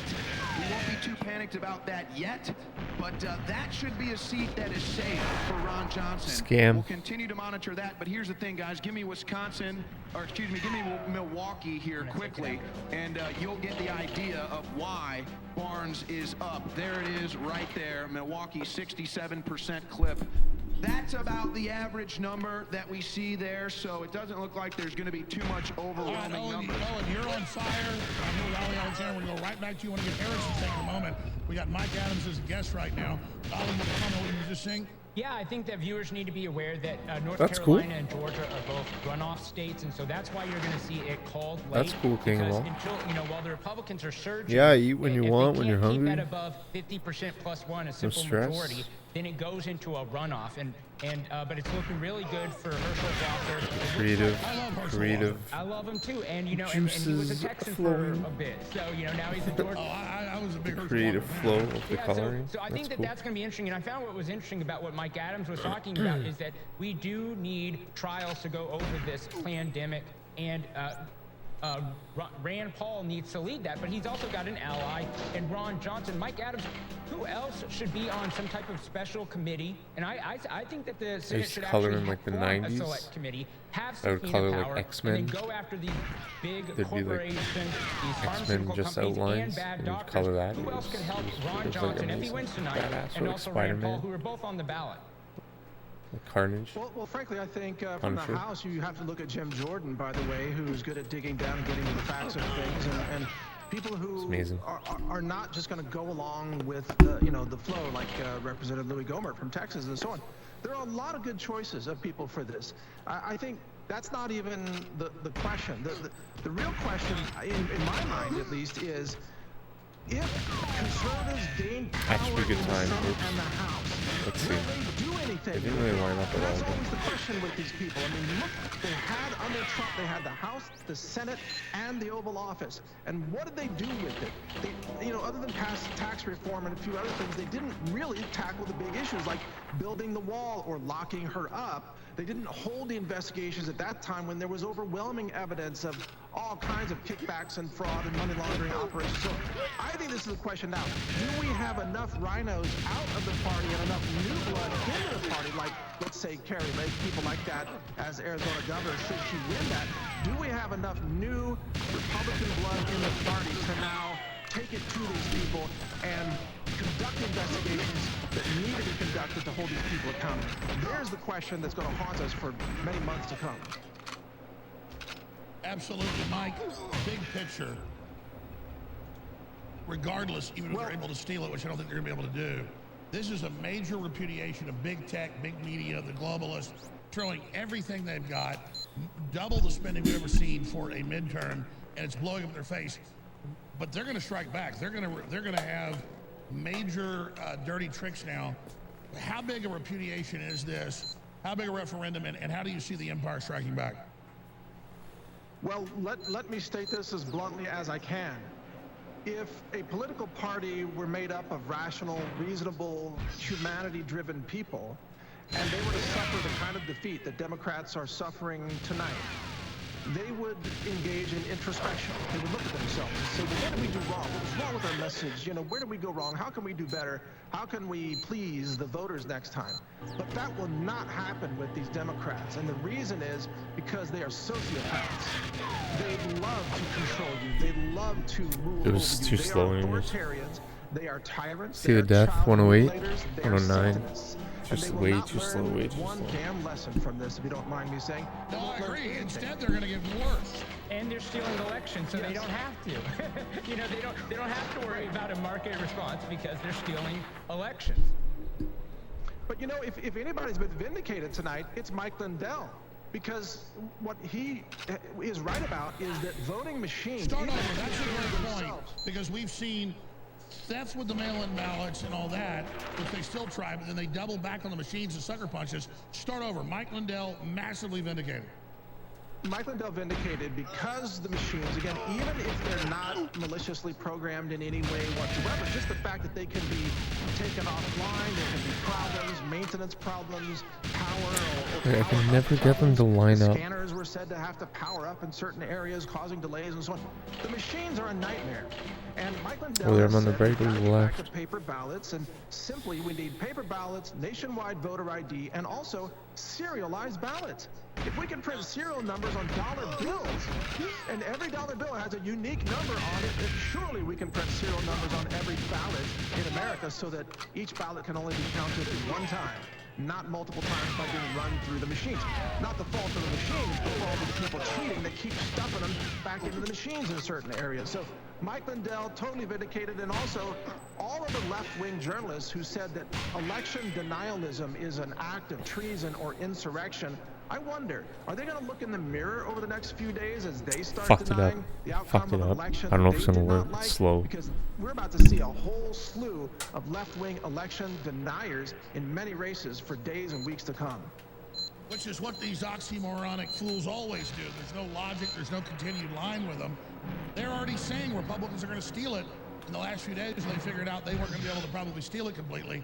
I think it's fair to say, Mike, I want you're well-informed, educated than you, but from my analysis, we were going to see the biggest political realignment in U.S. history, and Republicans would have won basically almost every race. But because of fraud and key cities, they're going to be able to mitigate that to a certain extent. I think we're still going to see a big red victory. What's your take on that? I think we have to look forward to 2024 and understand that we now have Democrat-controlled states and cities in America that absolutely will not participate in honest elections from this day forward. They will deliberately rig every election from this day, and they will collude to rig elections. So the electoral college system is now being abused and exploited by the left, and they are setting up, even if they lose big tonight and this week, did you see that boost? Creating an infrastructure to rig every presidential election, every national election from this day forward. And that actually underscores the urgency of getting Republicans into power where they can demand and succeed in achieving election integrity. Oh my God, did you see that boost? And that's going to happen as long as Joe Biden is in the Oval Office, by the way. So this is a I'm like long-term furious. process to take this country back for the people, not even for one party or the other, but just the people, to where the people Like get to choose their literally the representatives next, like honestly I and was, fairly. We are far from that right now, but we may have averted losing this nation completely to tyranny. I'm so upset right now. Like I'm furious right now. Mike, I remember, Like I remember you I would have survived. 2+ I years would have ago survived. saying, this is going to blow up the Democrats' face. As bad as this is for the four shots and the poisoning, this is going to I'm cause really a worldwide rebellion. really And fucking it upset. has, and now they're going to double down again, which is going to cause even bigger rebellion. I'm just worried they're going to cause a nuclear war before we can fix it. I would have survived. Well, they very well may, or they may try. I think the most likely scenario at this point, in my view, is a cyber attack, false flag on either the banking infrastructure or the power grid infrastructure. And the other thing, let me mention this, Alex, and I hosted the 4th hour of your show today, and I mentioned this there. This is the first election where hundreds of thousands, if not many more people of one particular political party have been killed by vaccines. So, or maimed and injured beyond the point where they can't even vote. So the Democrats have killed their own voters, which is why they've been driven into a need for I was watching you. I ate lunch while I listened to you. They've genocided their own voters. It's oxymoronic. They have. What's that? They have, and hence the desperation of cheating. But the silver lining to that is they are forced to cheat so much that it increases the risk of them being caught and exposed. And that's why it's critical for InfoWars to exist. They tried to take you offline, completely down before the midterms, because they knew that you were going to be here right now in this moment where you are, and for days to come and weeks to come, exposing all of this. And there are many other alternative platforms as Steve Bannon in his war room and Owen Schroyer's war room and many more that are going to expose all of this. So the Democrats' efforts to suppress the cheating have already failed. Absolutely. Incredible job. Naturalnews.com, your own amazing shows. Thank you so much, Mike Adams. Thank you, Alex. All right. I'm going to give one of the smartest people I know. These are all smart people I know, so I have on the show. Already had Steve Bannon, already had Mike Adams, already had Drew Hernandez on, already had got Roger Stone coming up. We're going to go to a quick break here, and we're going to come back, first break in the last 6-7 hours, and we're going to come back with Robert Barnes, constitutional lawyer, criminal lawyer, historian, good friend of mine, great patriot, to just cover the waterfront. I'm not going to interrupt him for at least 30 minutes. I mean, he's going to be hosting. He's going to have the floor. But something that Mike Adams just mentioned is so key. And it's a very liberating feeling to just go with what's right. But I am personally, as of today, down to like $100,000. And the average person, that sounds That great. may We have all been bills, 143 things pace. are going on. They've run me to ground. I'm there. But it's a very purifying feeling. InfoWars is in Chapter 11, Subchapter 5, reorganization. As long as it stays solvent, it'll stay on air forever. Even though their goal is to shut us down and take us off the air. The Democrats have said that. with their rigged lawsuits and the rest of it. InfoWars is safe. I may have to start living in the studio and like little office here that I stay with my family in down the road if it continues, but that's okay because I'm willing to die for the truth. So I'm not a victim. I'm a man over the target fighting hard for you and your family because my family's going to grow up with your family in the future. So I see your children as my children as well. I'm not telling your children what to do, but I see them as just as important as mine. And I am a war machine of truth. I am 100% real. There's nobody controlling me. God, that was so frustrating. War machine of freedom. But I need fuel I can't to believe crush that the enemy. boost. So go to InfoWarsStore.com. Always in November every year, we peak the sales. They'll go right through December, but a lot of stuff will be sold out. So now we're almost all the products are in, up to 60% off with promo code 1776. Get DNA Force Plus, get Vitamin Mineral Fusion, get X3, get Super Male Vitality, get all the great products at InfoWarsStore.com. Get a signed or unsigned book. Already drove it #1 on Amazon. That's great. I haven't been paid for that yet. It's okay. We need the money. But if you buy a book at InfoWarsStore.com, both signed or unsigned, the sign is a fundraiser. It keeps us on air. Or go to 1776coin.com or patriotcollectibles.com and get the last bit of the Man in the Arena Teddy Roosevelt coins that keep us on air. 1776coin.com and use promo code 1776. On that site, you also get a discount there of $30. I need funds. I love this crew. I love the beautiful operation we're doing tonight with all the hosts and the crew and the guests. It's beautiful. This is 28 years of work coming together. So please commit tonight. Don't just vote with your vote. Don't just vote with your word of mouth. Vote with your dollars at InfoWarsStore.com or 888-253-3139. All right, we'll come back to the side of the break with the great Robert Barnes straight ahead. I'm pointing my finger at you. And I'm also pointing it right back at myself. You forget to take your multivitamins. You forget to take your vitamin D3. You forget to take your Brain Force Plus. You here you go. DNA Force Plus. You forget to take the X3. For you, Winners Glover, Brain Force Plus. Makes you healthier, and you constantly forget, and when you remember You must be an Alex Jones fan if you know about Brain Force Plus. Plus it funds our operation. We got the biggest sale of the year going right now at InfoWarsStore.com with promo code 1776. It took me like 6 months to actually start listening to his advertisements because I would just tune them out completely. And when you write the words, I had to read them like Brain Force Plus. There's too many products to tell you about them all. They're all kick-ass. They keep us on the air. Please continue to support, and I love you, and I thank you. 1776. Like that's literally like snake oil. What does it mean? It's not literally snake oil, but it's literally the figurative snake oil. Sales guy. Without water, you die on average in about 5 days. Without food, you die on average in about a month. But what's in the food? The vitamins and the minerals and the trace elements and the energy that your body needs to not just survive, but thrive. And in this insane environment today, it is now more important than ever to boost your body's natural defenses. It's been sold out for months. It's back in stock. A very high quality, organic-based multivitamin.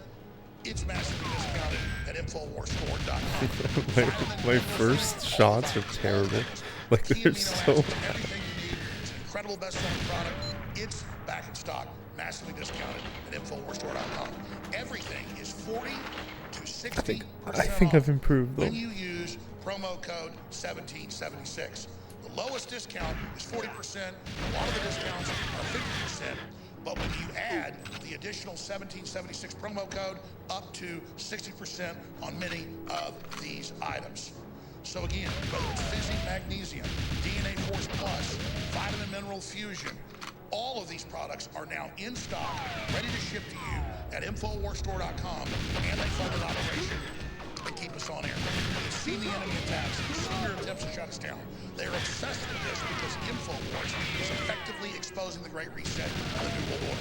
So I want to thank you all for your support and encourage you to support your body's natural defenses, a 360 win situation, by going to InfoWarsStore.com and using promo code 1776 for up to 60% off. 1776 at InfoWarsStore.com. Thank you for your support. Now take action.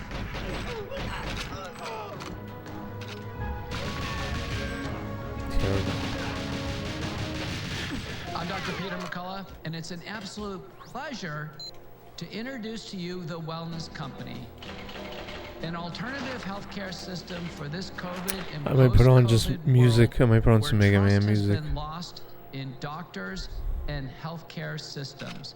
This new online virtual platform is nationwide, providing uncensored content, virtual appointments, laboratory I might start testing, at 3, diagnostics, Mega Man 3. prescriptions, Just because we treatment listened to Mega Man packages 2 specifically previously. for COVID, post-COVID, vaccine I do like injury 1. syndromes, and all the usual things that are 2 seen was in like primary amazing. 2 is care. is a And masterpiece. then we have an entire array of holistic products, an online store, media, and health advice. Come see the Wellness Company and go to onlinehealthnow.com. That's why I'm thinking if as I the start at conduit 3, to I'll play the Wellness 3, 4. Company. That'd be nice. The globalists are in an 3 has some really nice panic music. right now.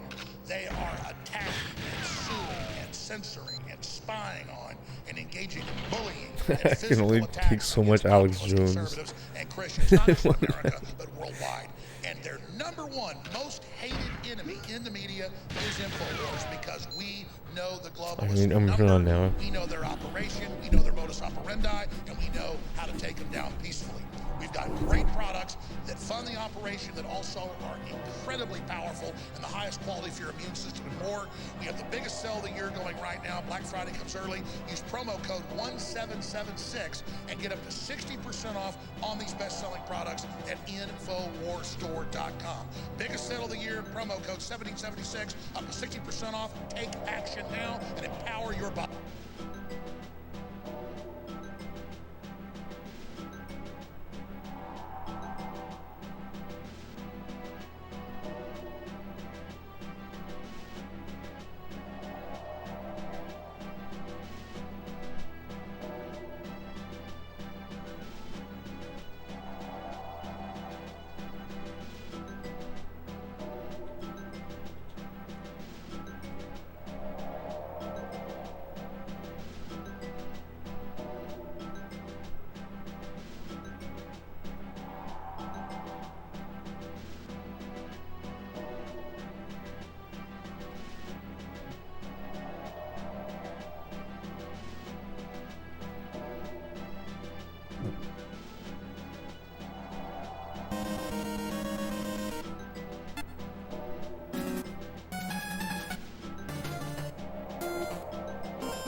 This is the menu screen music.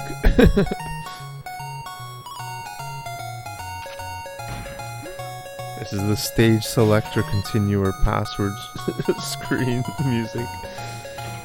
You only stay here for like half a second usually.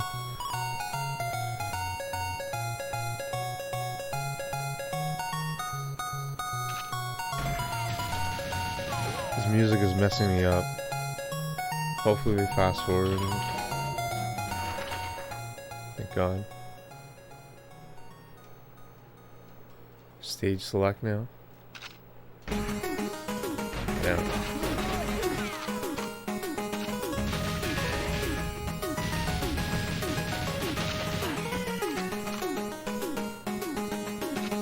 Insane run.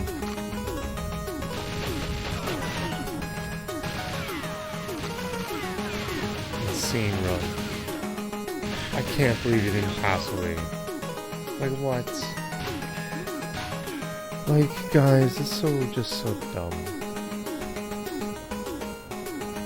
Shot his gun. Oh.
Brutal.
insane. Come on. I'll take it. That was a gift. That reaction was a gift. I shot him right in the arm. This is a really good run. Thought I had more health. Damn it. Couple back boosts too.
Got the rare one hit there on the drone. You see my eyes get big? If those are the rare one hit. 118 again.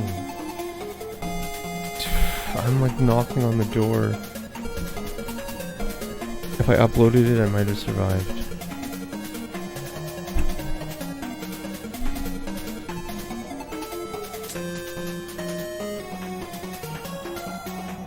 I was spamming it, I was just getting shot over and over again. It wouldn't let me upload it. Dang, that's 2 really good runs in the last like half hour. It's pretty good.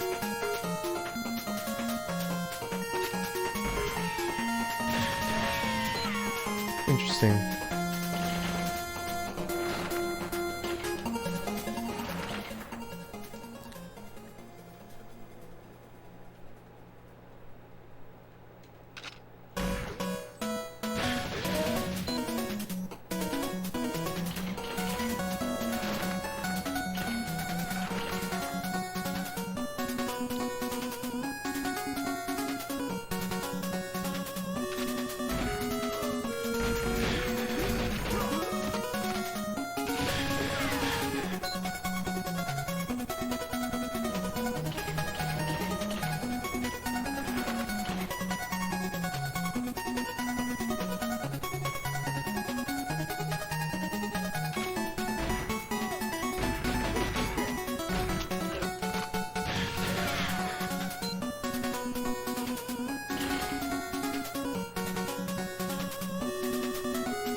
What?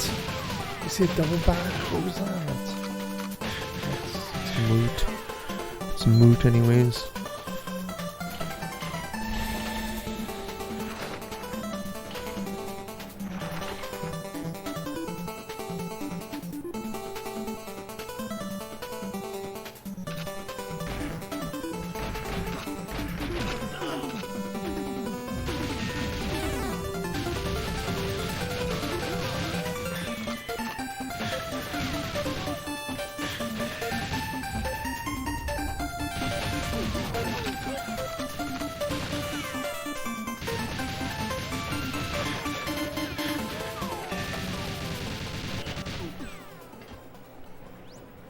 It's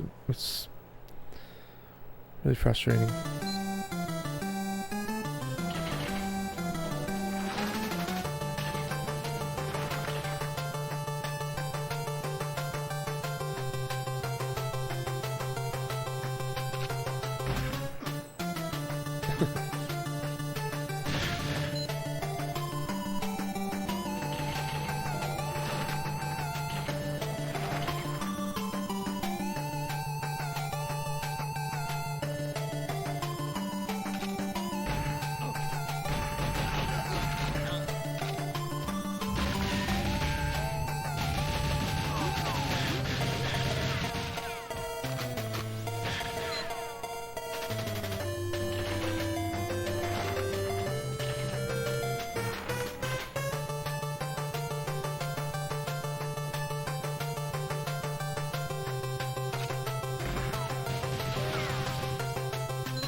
Start.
Yo, what up, Dog Walker?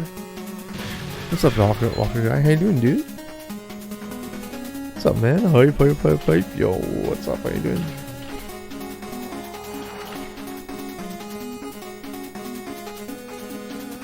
How are things, man? Did you end up going to Hawaii? I know you're planning your trip to Hawaii. I'm good, dude. How are you, man? Good, buddy.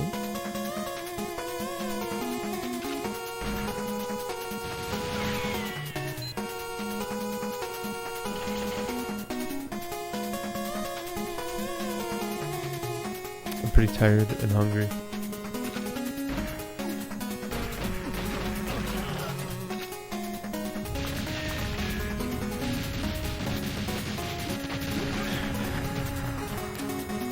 I'll probably stream for another 25-30 minutes. So I need to eat. I need to call my girlfriend. I need to eat. I need to just relax. When August, awesome, nice, man. Oh, you did a few streams? No freaking way! I missed them. What? Are you serious? No freaking way, man.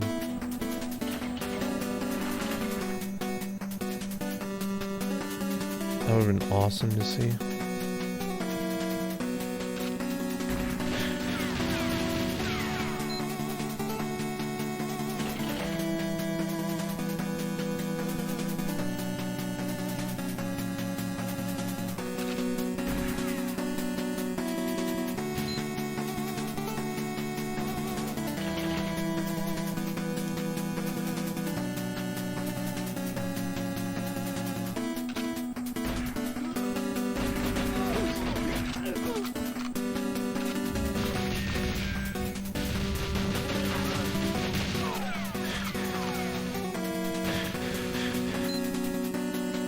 It's awesome, dude.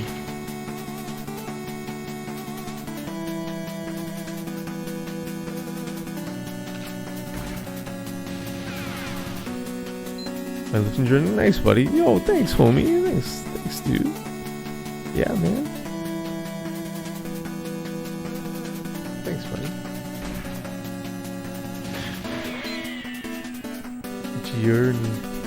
My journey. Thanks, buddy. Yeah, I feel it makes me happy. It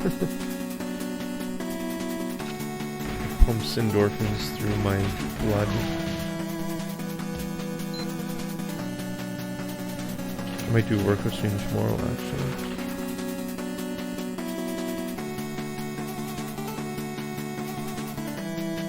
It's no surfing, let me tell you.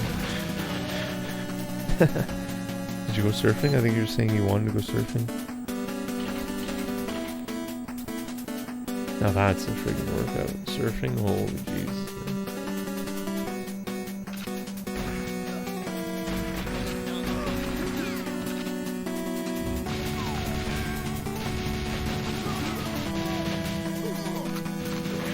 Wow.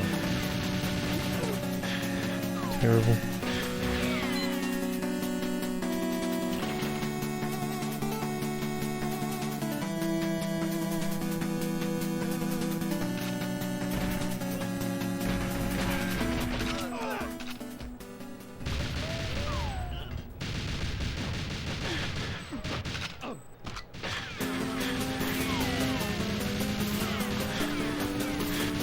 You didn't. No worries, dude.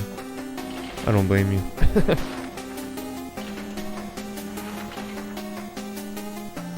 Really difficult hikes? Wow. That's cool, dude.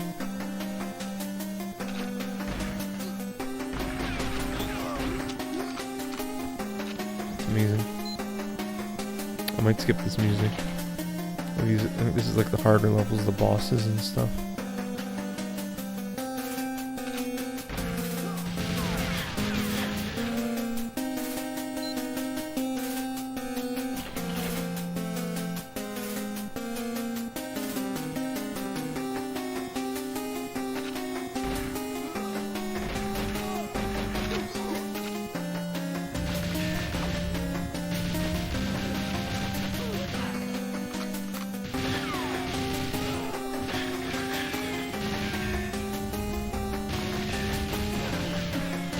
song sucks.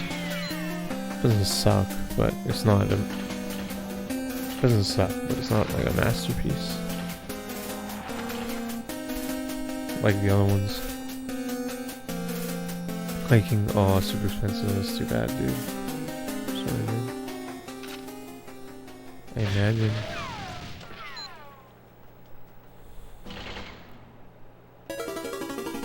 My manager, my life insurance agent manager goes to Hawaii every year with his life insurance company.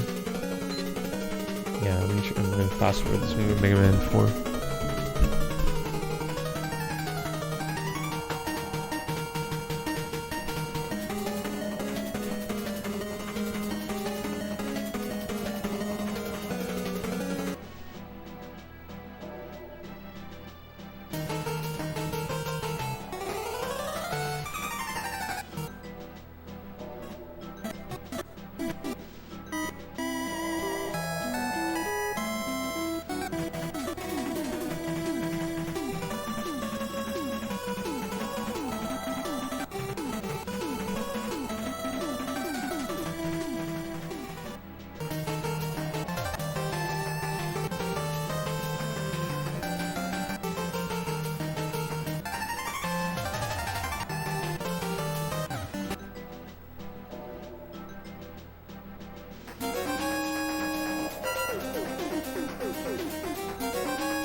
That's cool, dude.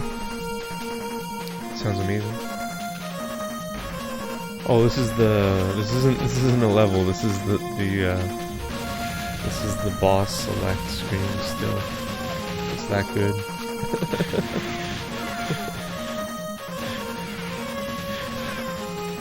Even the boss select screen is like insanely good.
No.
just a big tease. It's just one big tease. 118 again. It's a sign. It's the third 118 in the last 45 minutes. Depth, literally right there. It's a sign. I need to do the math on that. I knew it was gonna be 118. I knew it. What does that mean? Add 6 seconds for death? Right? Is that 142 pace? 141?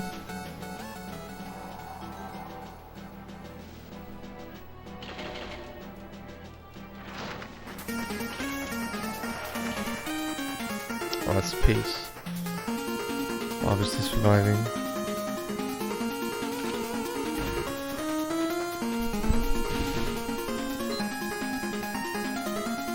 Because I ran through the drone there.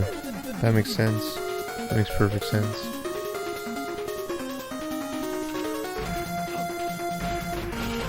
It's like literally the exact same run speed I do all the time. Minus 2 seconds running through the drone.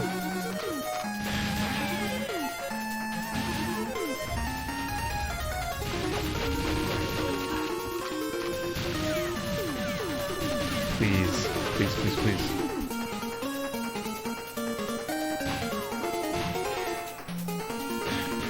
I can't believe it's not.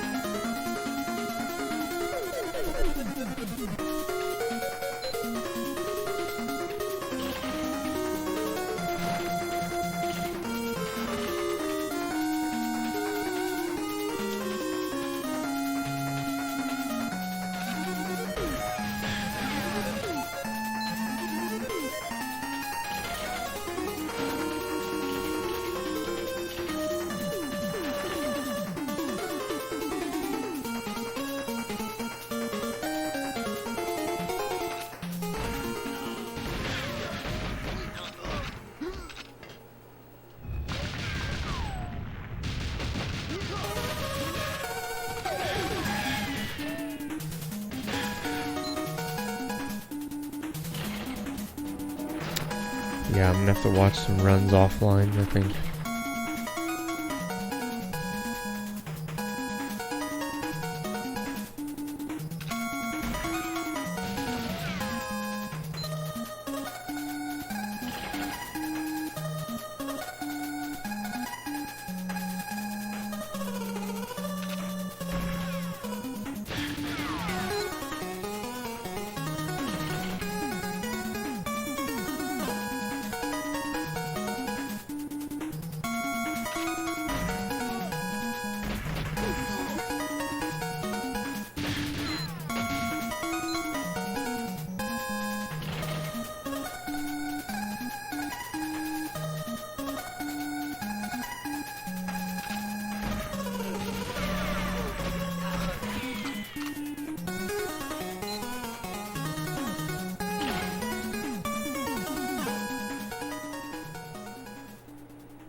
No.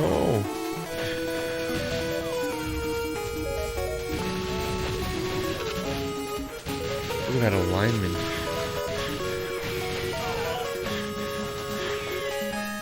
Alright, 10 more minutes.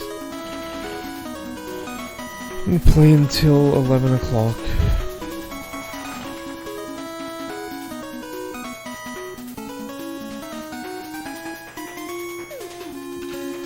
I might put on some Mega Man 1 music just to end the night, to have some Mega Man 1 songs in our heads, maybe. Mega Man 4 is nice, but...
5 more minutes, thank you.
Song is so good.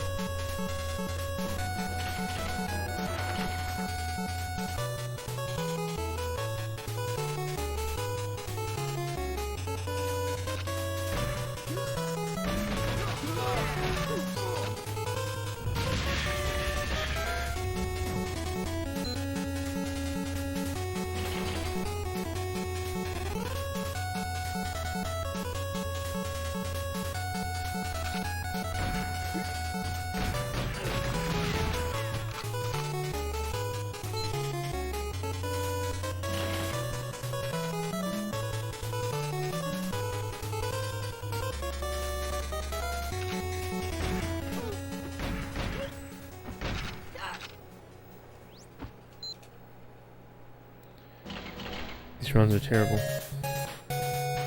The song is not that good.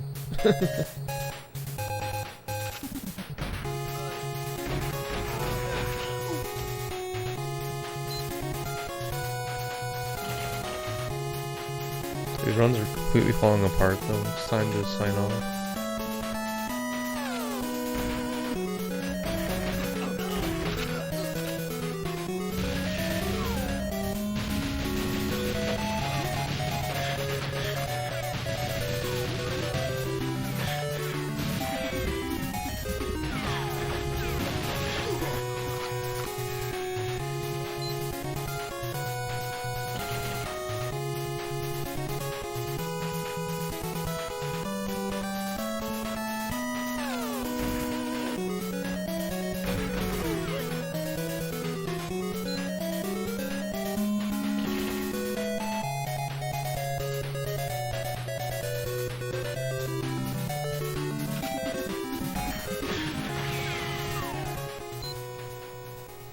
Actually, that song was epic too.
Scammed.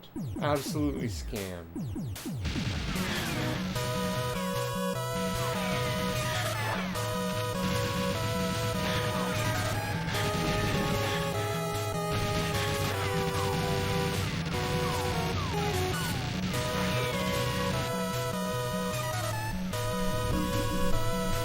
Got scammed.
Okay, this is the last run of the night. Thank you for being here and watching. I gotta sign off now. Thank you for being here. Thank you, Dusk, for the raid. That was amazing, dude. Hell yeah, dude. Heck yeah. Thanks, man.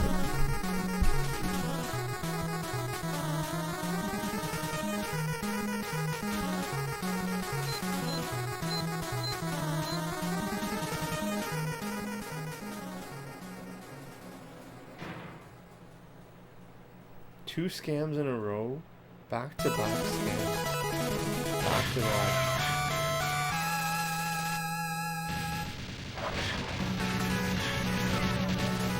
Back-to-back scams is a sign to follow them. Thanks for being here. Thanks to All Walker Guy. Thanks everybody. King of all. Slow run. That was really slow.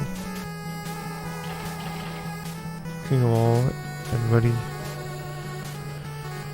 Bunny's Glover, thank you, Dick, Baron Baghawk, everybody. Bye, thanks. Let's read somebody. It's online. Irie's online.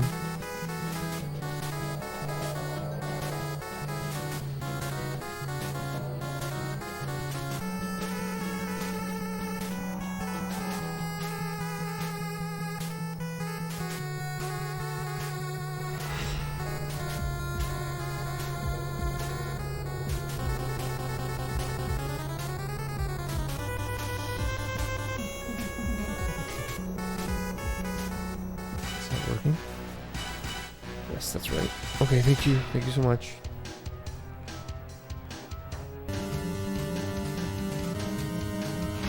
I'm tired. I'm really tired. I'm exhausted. That's why I sound so weird. I don't sound myself. Alright, thanks for coming.